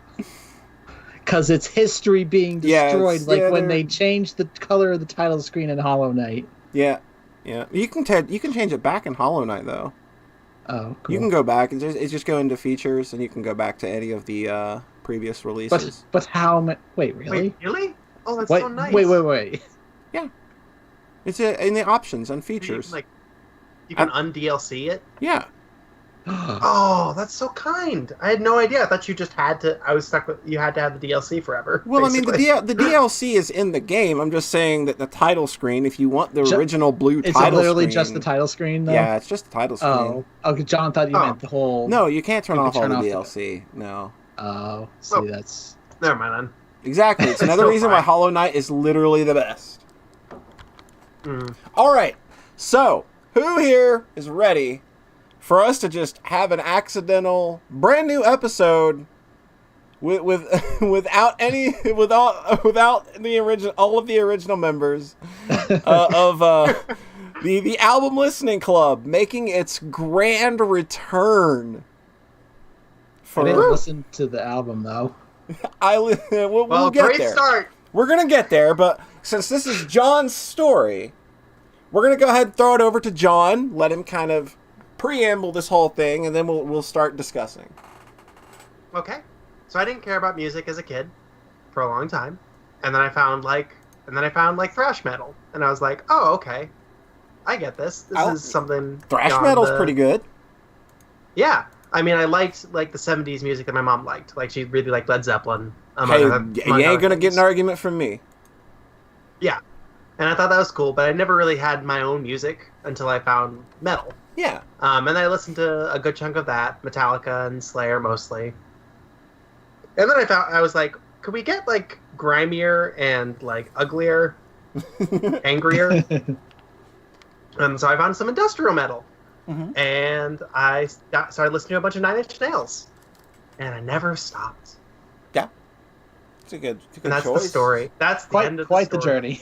Yeah, quite a long journey there. Just a long through line, so many ups and downs, and you were questioning yourself so many times. Yeah, I want John to discover corn. You sent me Antichrist Superstar. I listened to that 24 times or so. That's a pretty fucking good album. It's very Nine Inch Nails adjacent. Yes. I think he literally produced it. Yes, he literally produced it. I know. And then when he got mad at Manson, he destroyed the masters.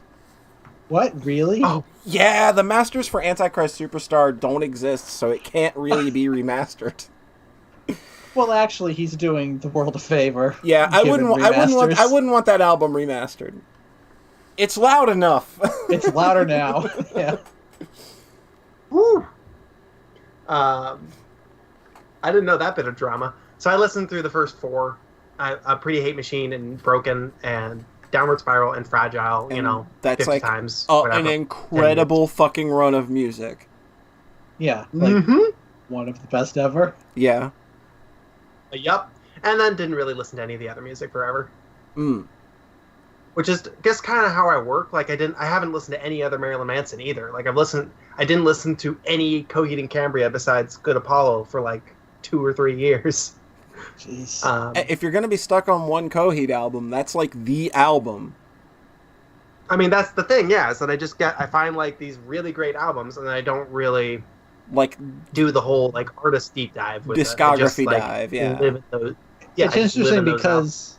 you do that with indie game developers all the time, but not with musicians. Yeah. Kind of funny. Yeah, and I'm wondering if maybe I should start doing that more. Like, I'm trying to. After this week, I actually started with Janelle Monáe. Is that how you say it? Janelle Monáe. Janelle Monáe. Like, I started with the original EP and Arch Android, and I have the. Oh my god, they're so good. Yeah, they are real good. The Electric so Lady. The other two I get to listen to, Electric Lady and Dirty Computer. So I'm trying to just. So good. Maybe going to try doing more of the discography deep diving because it's really fun. I like my computers okay. You get to you get to see like how an artist like changes over time, I guess, and it's nice. Yeah, it makes the music kind of have this extra layer of humanity to it. So I did that with Nine Inch Nails this week. Interesting. All week. It's like right up until the start of this podcast. Oh yeah. I was listening to Nine Inch Nails. And you went directly in order. Yeah. Nope. So I listened to Pretty Hate Machine early in the day, just on a whim, and I was like, "Oh, this is so good." Because I think had like a hole in my head. I had like a hole in my head. Either that or Sanctified. Ring Finger. But it was nice. That was the first time I'd listened to it after a breakup too, so I was so it landed extra good. But then I did something weird. What'd you do? You know what I did? What did you do? I didn't know. Normally, I would listen to Pretty Hate Machine, and then I'd listen to Broken, and then I'd listen to Downward Spiral, and then I'd listen to The Fragile, and I would kind of struggle a bit because The Fragile is really long, and then I would stop. Mm-hmm. Instead, I listened to The Slip. Huh. That was the one I thought. That was the start of my journey, actually. It's got like 4 good tracks. It's a good EP. Yep, I listened to it once. I haven't gone back to that one yet. It sure kind of putters out at the end, huh? Oh god, Corona Radiata. It putters out to a level I've like literally never seen in an album. Yeah, before like or it after. literally is an album that is dying before the finish line. Because man, I remember listening to that the first time. I'm like, oh my god, this track's gonna go somewhere, right? Though, where it's gonna have this huge finish because it's 7 minutes long. Like, surely you're gonna do something here. Surely you're not gonna tree fingers this shit. But 7 minutes of Tree Fingers. There's like a 21-minute version of Tree Fingers. Well, okay, that's not the album version. They have some restraint, and I think Tree Fingers is still better than Chrono Radiata. I would agree. But then what's Tree Fingers? It's a Radiohead instrumental. Okay, cool. It's just keyboards. It's just noise. But then the next track after that is also an instrumental. Yeah. And also kind of goes nowhere. Yep. And then the last track is like based on an instrumental from Ghosts. Yeah. At least with Ghosts, you know what you're getting into. Yeah. Oh, fuck, that's funny. So I listened to that once, and I actually talked to Polly. Was like, hey, I know there's something wrong with the production here. Can you tell me what it is? Yeah. It's just flat. Mm-hmm. There's no, like, where previous Nine Inch Nails albums you could distinguish layers and you could hear all the various things happening, and that's kind of what makes Nine Inch Nails sound really good. Like, go listen to The Becoming from the Downward Spiral and listen to everything going on in that song. It's just like, and that all comes together and sounds incredible. Listen to anything in his discography that's been released from The Slip through now. It's not there anymore. So, yeah, that's pretty fair. None of the stuff hit me the same way as The Slip. I think The Slip is like particularly egregious. Oh yeah, to me. But it's also throwaways. So yeah, and it was free, so I can overlook that to a degree. I will call Trent a good guy for just putting a thing out and saying this one's on me. Like, that's a cool idea. That was cool of a big name like him to do that. Here are my scraps. Yeah. Just I take think a look. it's. I I don't just know. wish it wasn't called an album, basically. Yeah. Because if it was just, Yeah. hey, here's some scraps, then like the pristine run of albums wouldn't have been tainted by it. Yeah, yeah. It's weird. It's weird how things like that just can shift things so much. Yeah. Like we can talk about If he- Bad Witch in a minute. Like, if you just called it an EP. Mhm. Oh, but then Broken, I don't know. Maybe not. So I listened to. I think what I did was I listened to the Slip and then I just went straight to Bad Witch. of the newest one. Oh. Really? I think so. Huh. 'Cause I thought you went to... What's the fourth I think album? I doubled. Then I went to. I think I went to Hesitation Marks after that. I think I went straight to Bad Witch and then doubled back. And I don't think that one made that. It didn't really make a strong impression to listen out of context like that on one listen. So I think I kind of came back to it later and then I got more of a thought on it.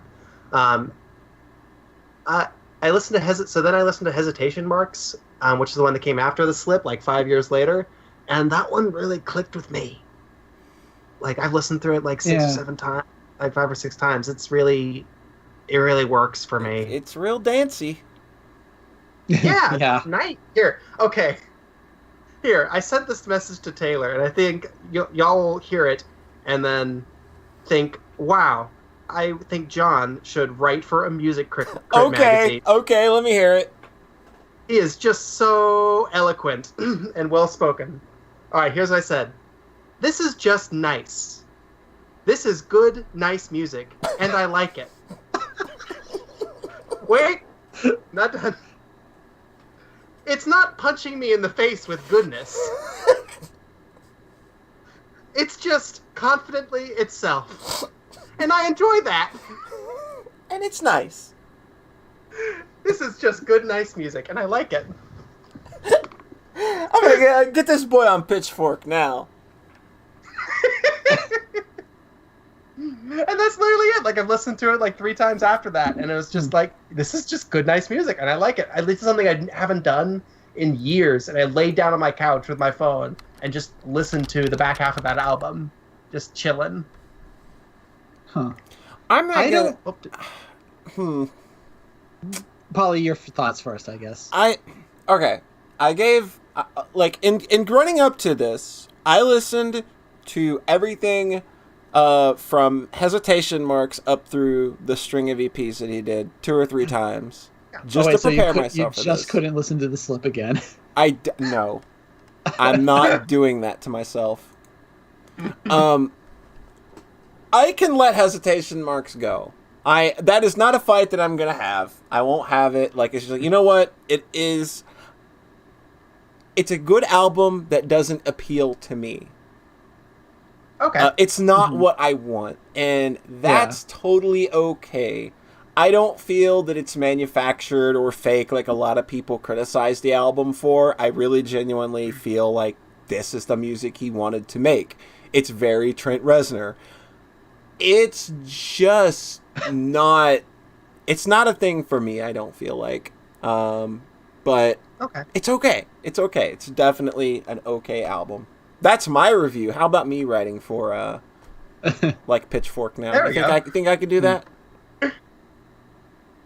I think I read a thing that was literally just him being like, hey, we made this thing after... I feel really good after doing all the soundtrack work and How to Destroy Angels, and now I just want to... I feel good making... We made another album, and it's great, and I love it. So here y'all go. So Don't say it's a happy album, though. Everything's not a happy song. Don't say it's a happy song, though. No, but that was just the energy I got from it. Was this is just the music that he wants to be making now, and he's just making it, and he knows what he's doing.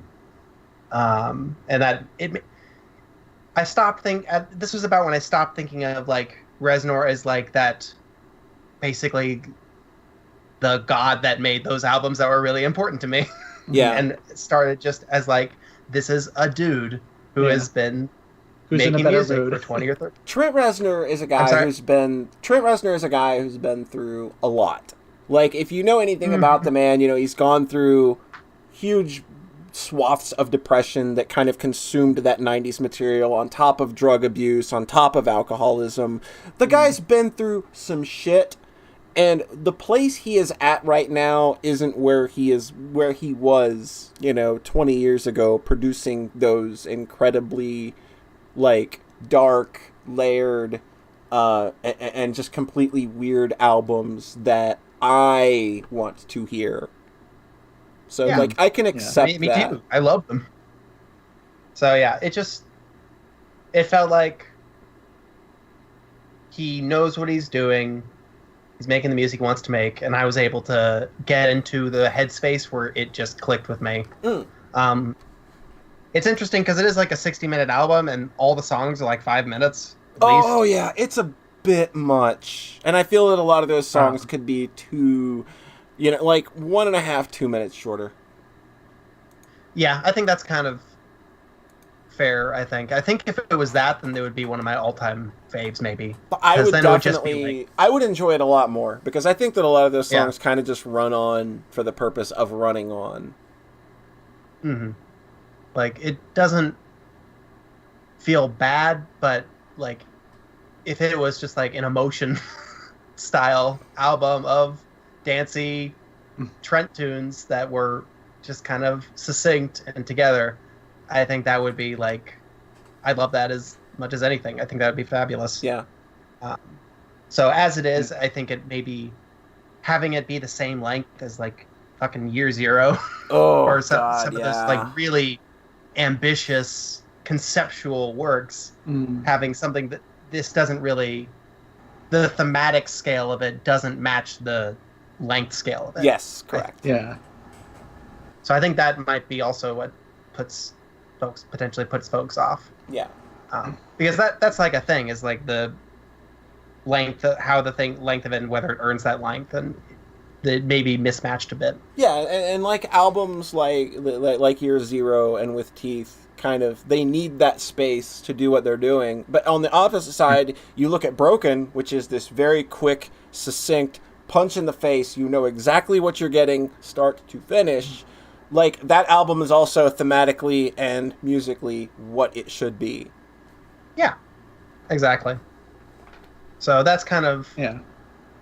I think after Hesitation Marks, I doubled back and did With Teeth. It's a great album. The great underrated Nine Inch Nails album for me. I think that's the most underrated. Yeah. I think so, too. I think it... I think it's rated properly. I think I get where people are coming from of it being like kind of getting the point, I guess. Like, there's a couple of the my favorite track on that is probably Hand That Feeds. Yeah.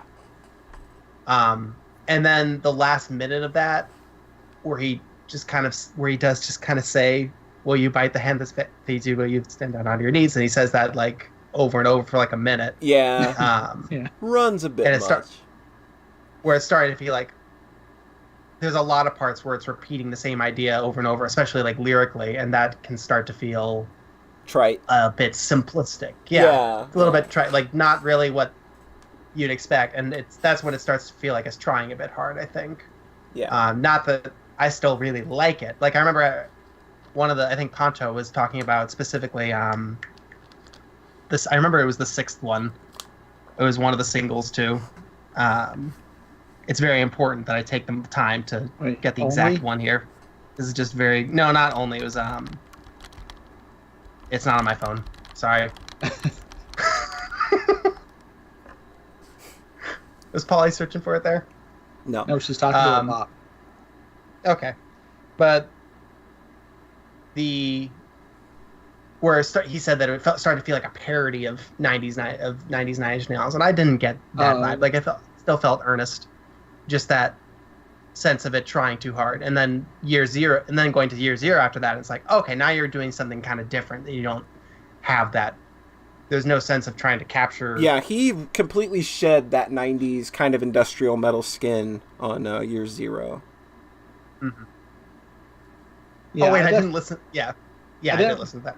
I definitely remember people complaining about the lyrics when With Teeth came out, like, kind of in your face, overly simplistic, you know. But his lyrics have always kind of been They're like that. always a bit. very on the nose. Like there's not a lot of, and that was also his first album post sobriety as well. And a lot of people throwing a lot of shit around. Go back to drugs. You did it better. That's the thing.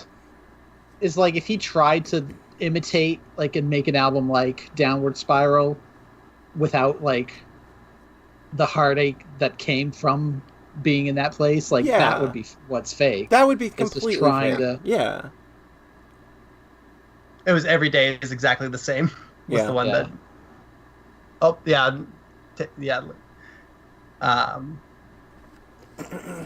yeah. So that's like the. Yeah. So you skipped over year 0 and went to one of the EPs probably, or Ghosts. Oh yeah, and then I listened through all 3 EPs. I listened. Those Not the Actual Events and Bad Violence and Bad Witch. Bad Witch. Violence and Bad Witch. Bad Violence and Bad Violence. That's a new ESRB rating. Yeah. And Bad Witch they're basically it's like games. one long. It's basically like one long album split up, right? Like they kind of. They don't thematically or musically really sound in any way related to me. When it was just the 2 EPs out, I tried listening to them together, and I don't even think I made it through the first one. Like, I have 3 words that I can use to sum up the 3 EPs that he's released over the last year and a half. Okay. I just can't. Wow. That's actually a Nine Inch Nails lyric. It probably is! I can't even. I can't even. Nine Inch Nails. Oh God, why? Hey, Polly. Yeah. Hey, Polly. What's up? How about that Add Violence closer? Nope. I don't. All of my nope. Nope. Nope. Nope. Nope. Nope. Nope. I don't really. Go ahead, Rhett. I haven't listened to Bad Witch. That's my contribution. Because I disliked those first 2 EPs so much. I was just, good for now. Man, I'm just like, whereas Hesitation Marks isn't for me, and I think that it's a good album that just isn't for me, and I could probably enjoy it if I was in the right mood. Yeah. These 3 EPs, I just think are bad. Yeah, that's about where I'm at. I like Hesitation Marks, but I just find it kind of forgettable because it's a bunch of pop songs. Mm-hmm. Whereas the EPs are actively awful to me. So, like, since we've kind of... I'm at is that I don't...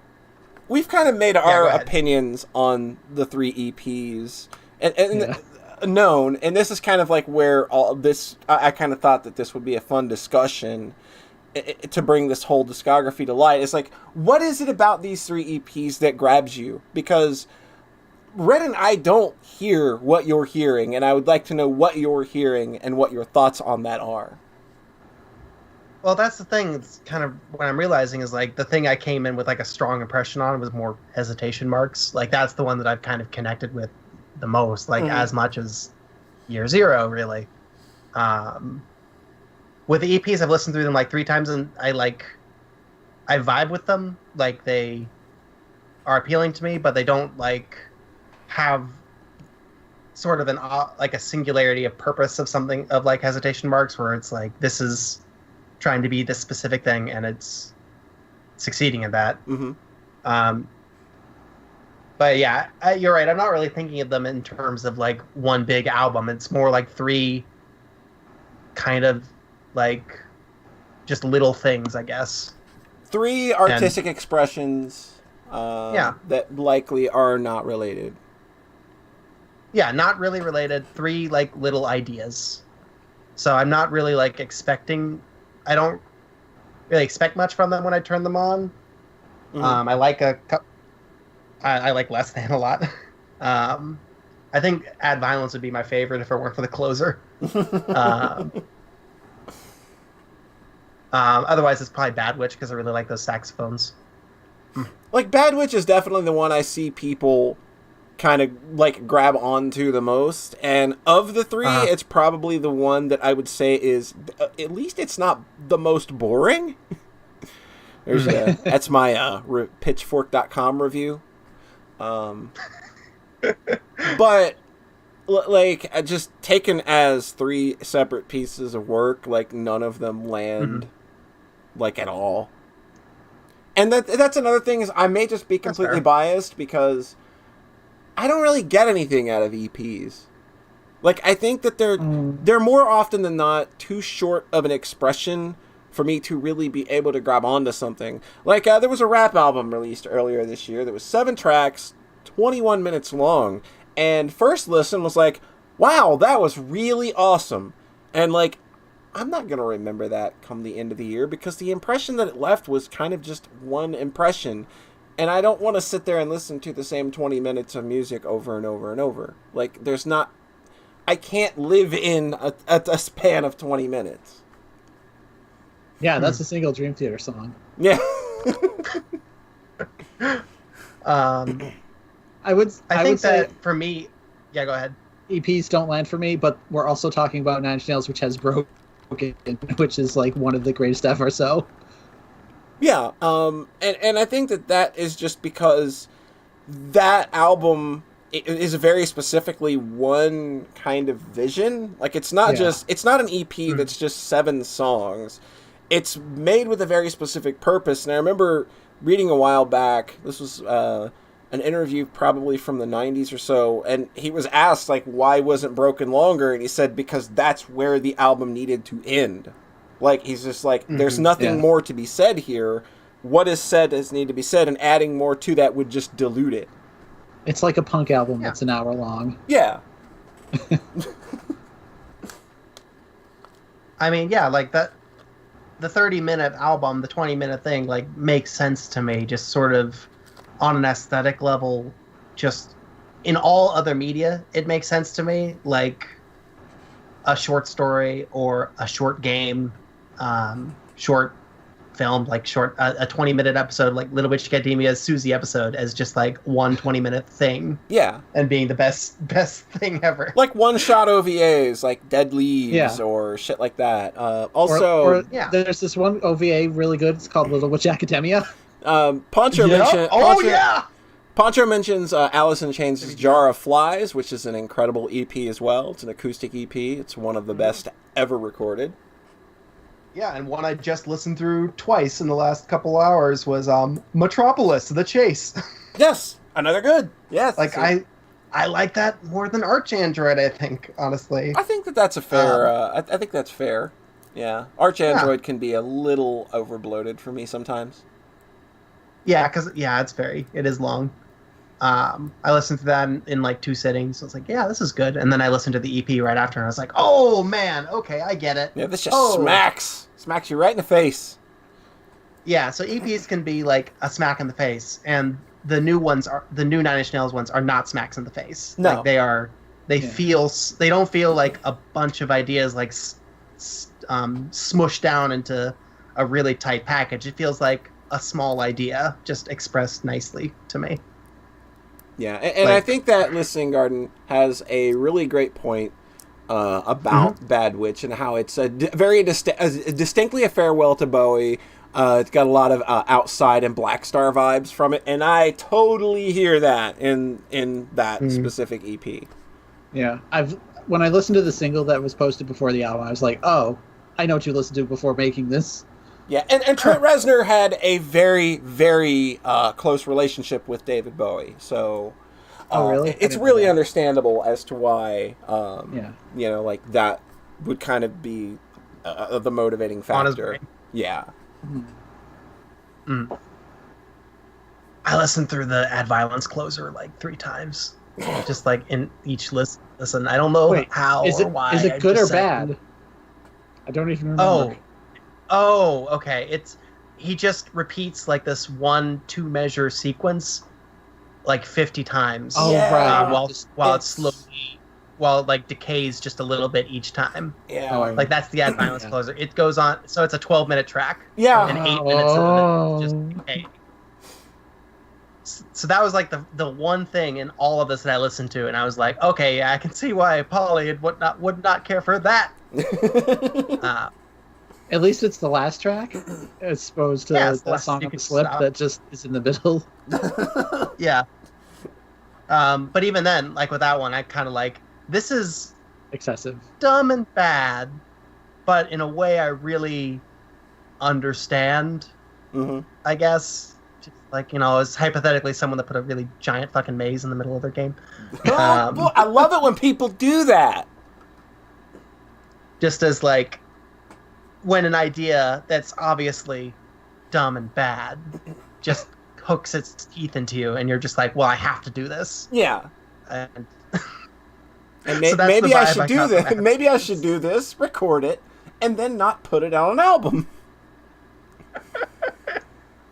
He was really inspired by Boris for that one. Ooh, man, Taylor is gonna beat your ass for that. A YouTube comment under that track. Oh, it's funny. I opened up that track and all the YouTube comments were like, "This is so deep."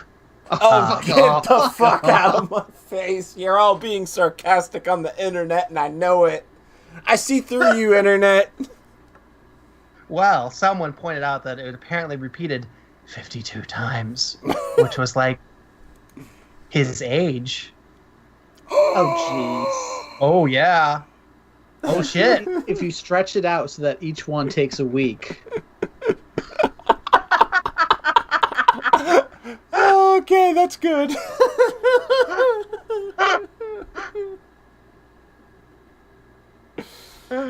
So I all I know with the EPs, like, hesitation marks is like one big singular thing that makes sense to me. Yeah. With the EPs, it's like these are all separate little things that I gel with and I could see throwing on. They're not gonna stick in my brain for a million years or anything, but I'm on board. I like them, and I think Bad Witch is probably the best one. So, and none of it sounds as flat as the Slip to me. Is another vibe, is something I kind of try to keep my ear open for. I get parts of that with the EPs where it's like kind of a wall of sound pressing on you. Yeah. Like Hesitation Marks, at least the vinyl master has space. The CD master of Hesitation Marks is garbage. Yeah, I don't know which one. It sounds so different. Really? Yeah. You have them both? Yes. Like in MP3 form? Not MP3 form, no. I have the vinyl. Well, whatever. Gotcha. You probably can't MP3ify it. I don't have a way to do that at home. No, that's something, but that is a thing that, I mean, in general, could I find that online? You could probably find a vinyl master. You'd have to do some searching, though. Okay. Oh my god, one of these, I think it was Ad Violence, where I stole a bunch of these albums. And then the Ad Violence one came with like a bunch of anarchy literature in PDFs. And I was like, it's the 90s! I'm back! Wait, not stuff that Trent included? Because you never know. Not stuff that Trent included. The person who stole it. Yeah. And posted put a bunch of anarchy lit along with the MP3. Just like, oh, if you're interested in this, maybe you'll be interested in this. Yeah, that shit's kind of funny sometimes. Other times you'll just get porn, and that's okay. Yeah. So, and then I listened through Year Zero. I've only listened through it twice, I think, so I don't really have a strong relationship with it yet. It's very obviously good. Oh, yes. Fucking was gonna jump through this microphone. So I've listened through the newer stuff more for whatever reason, probably because I wanted to argue about it. You wanted to dance. I literally just kind of danced on the elevator listening to Hesitation Marks. Yeah. If you can still jam to this. Yes. And then Ghosts 1 through 4 is just, it is what it is, and I think it's cool. That shit's just a lot of good ideas that didn't fit anywhere, but it in this little collection sounds so good. Yeah. That was, I came away from this whole deep dive feeling really motivated because just creatively, Mm-hmm. because you could just see this process. And then I listened through like some of the pre-production, the pre-production releases on Pre-Hate Machine tracks. Oh, that And it was stuff like- is interesting as fuck. It's so fascinating. I've got like early so mixes and demos for Antichrist Superstar, and it's just like there's a lot of cool shit there. Huh.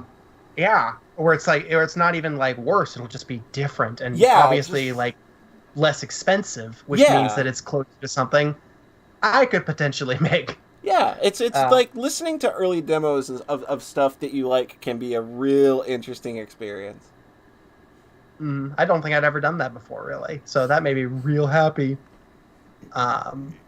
So I've just watched this whole 30-year arc of this dude making music, and it just is really inspiring to, especially with something like Ghost 1 through 4, where it's just like, I'm going to work in this really limited space and explore it exhaustively. You want to hear a really limited space that's really nice and tranquil?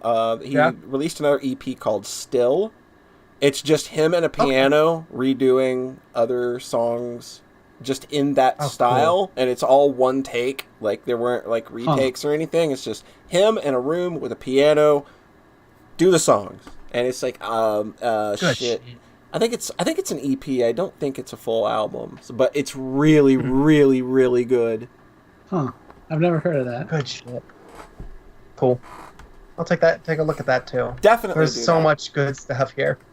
I didn't listen to Fixed either. I don't or any really. Of the other Further Down Spiral, whatever.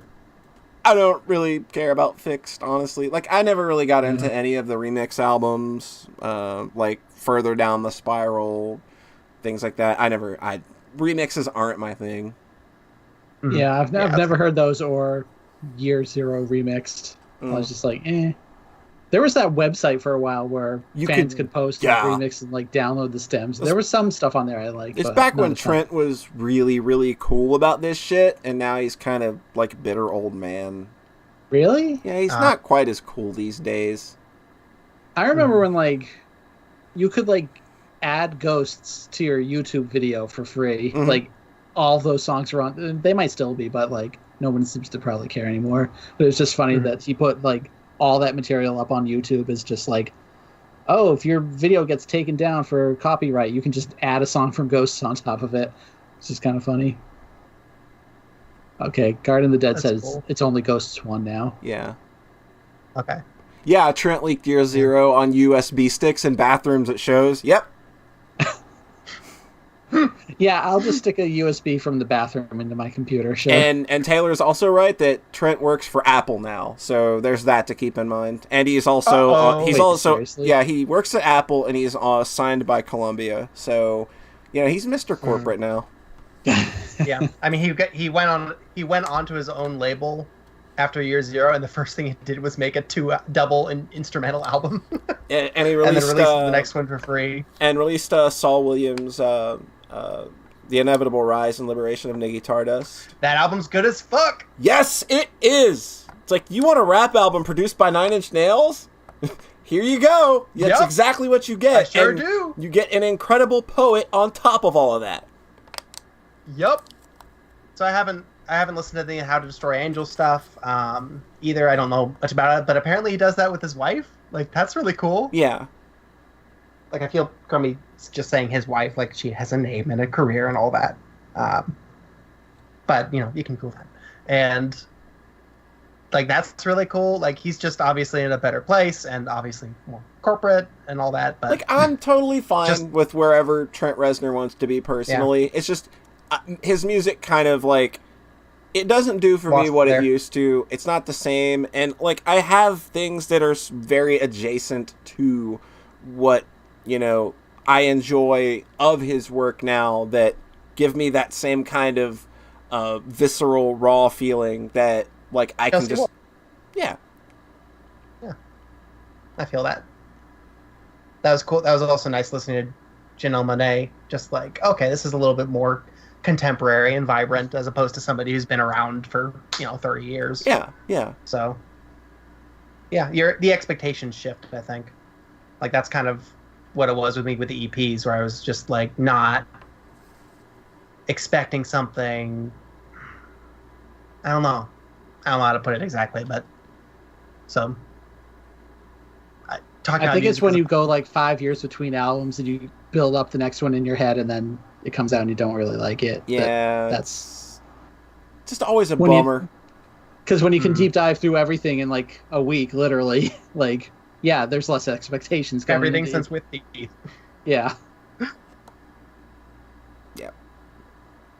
So still a lot of love in my heart for Nine Inch Nails. That'll never go away. Like I grew up with that music. It's got a lot of personal value to me, and just musically, it's inspired me for years. So, it's just like, hey, I will still listen to anything cool that you do put out, but just what you've been doing lately isn't for me. Yep. The really living, contemporary, vibrant stuff is going to be coming from someone else now. Like, that's just sort of the nature of it, I think. Yeah, and that's that. Like, if you're an artist that evolves over the course of your career, that's how it should be, really. Yeah. Like, you can't do the same thing all the time, and I would be bored if any artist that I like did the same shit all the time. Mm-hmm. Like, you can see even just a little bit with Teeth. Like, okay, I'm glad that you stopped there. Yeah, basically. Yeah. Like, I'm glad that Year Zero came out and was this hugely different thing. And super fucking rad. Yep.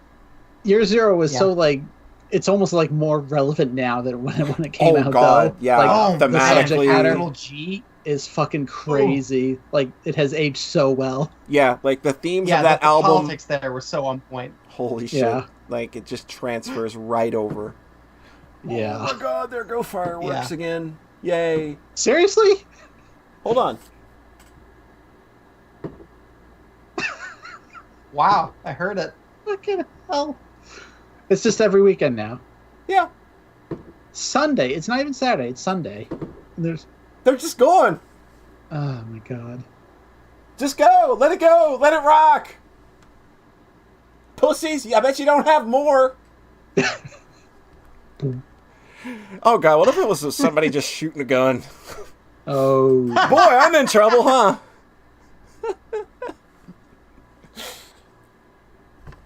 Oh, great. America. Speaking of Year Zero. Shame on us. Doomed from the start. God bless the USA. So much potential. Oh my god. So is that the cap on our Nine Inch Nails discussion? I think so. All right, so now we're going to talk about the new Death Grips album, Year of the Snitch, right? Is that where we're going? I haven't listened to that one yet. Maybe next time. All right, so of course I want to thank everybody for coming out this fine Sunday evening, and everybody at home listening to the archive. Y'all are wonderful, and the fireworks agree. I can't help. I just keep going, y'all.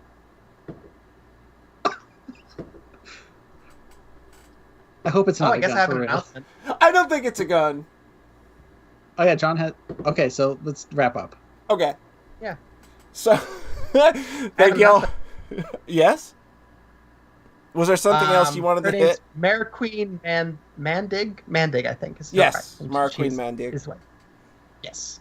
She has a completely great career that stretches out way beyond just being Trent Reznor's wife. Yes, absolutely. Oh. And let's see. John Thayer has a game coming out Tuesday called Facets. Oh, yeah, that's it. Everybody needs to go check that out. And we're going to go ahead and start getting ready to play it on Windows. Yeah. Talk over me, motherfucker. Keep doing it. Just keep doing it. Just keep talking right over me. Fucking love it. All right, go ahead. Fucking love it when people do that. Game. I just want to tell the people what was in it. God. You're going to spoil your own game, dickhead. Tell everyone gonna do a quick spoiler cast rundown. Well, tell me the weaknesses of all the bosses. The snake boss, make sure you get that fucking slow shit off of you with the quickness. Motherfuck that boss. Fuck that boss. John Thayer, where can our fine listeners find you? Farawaytimes.com, farawaytimes.itch.io. I don't even know. It'll be a bit before I update the main one. Rhett, where can we find you? n3.tumblr.com. And you can find me at twitch.tv/EricsJoystick. And remember, we are the podcast that loves you. We are the only ones that love you. We're the only ones that love you. Sorry, Polly. Polly. Later, That was a everybody. very good podcast. I hate my life. Hey, just 1 second. I want to double check. There's a bug on the snake boss that made it seem impossible to Wuzzy. You know that you don't have to beat the boss with everyone alive, right? I know that. Okay, cool. Because I think on your build, if you finished with one character eaten and then Ellis dead, then it would instantly game over. Oh, I didn't run into that. No. Okay, but anyway, I gotta press the stop streaming button now. So Okay, cool. good night, everybody. Thank you for the subs. I'm just gonna end the fucking Skype call. Is what I'm gonna do. There we go. All right. Thanks y'all for coming out. We'll talk to you next time. Thanks for the subs, all that fun stuff. Y'all have a good evening.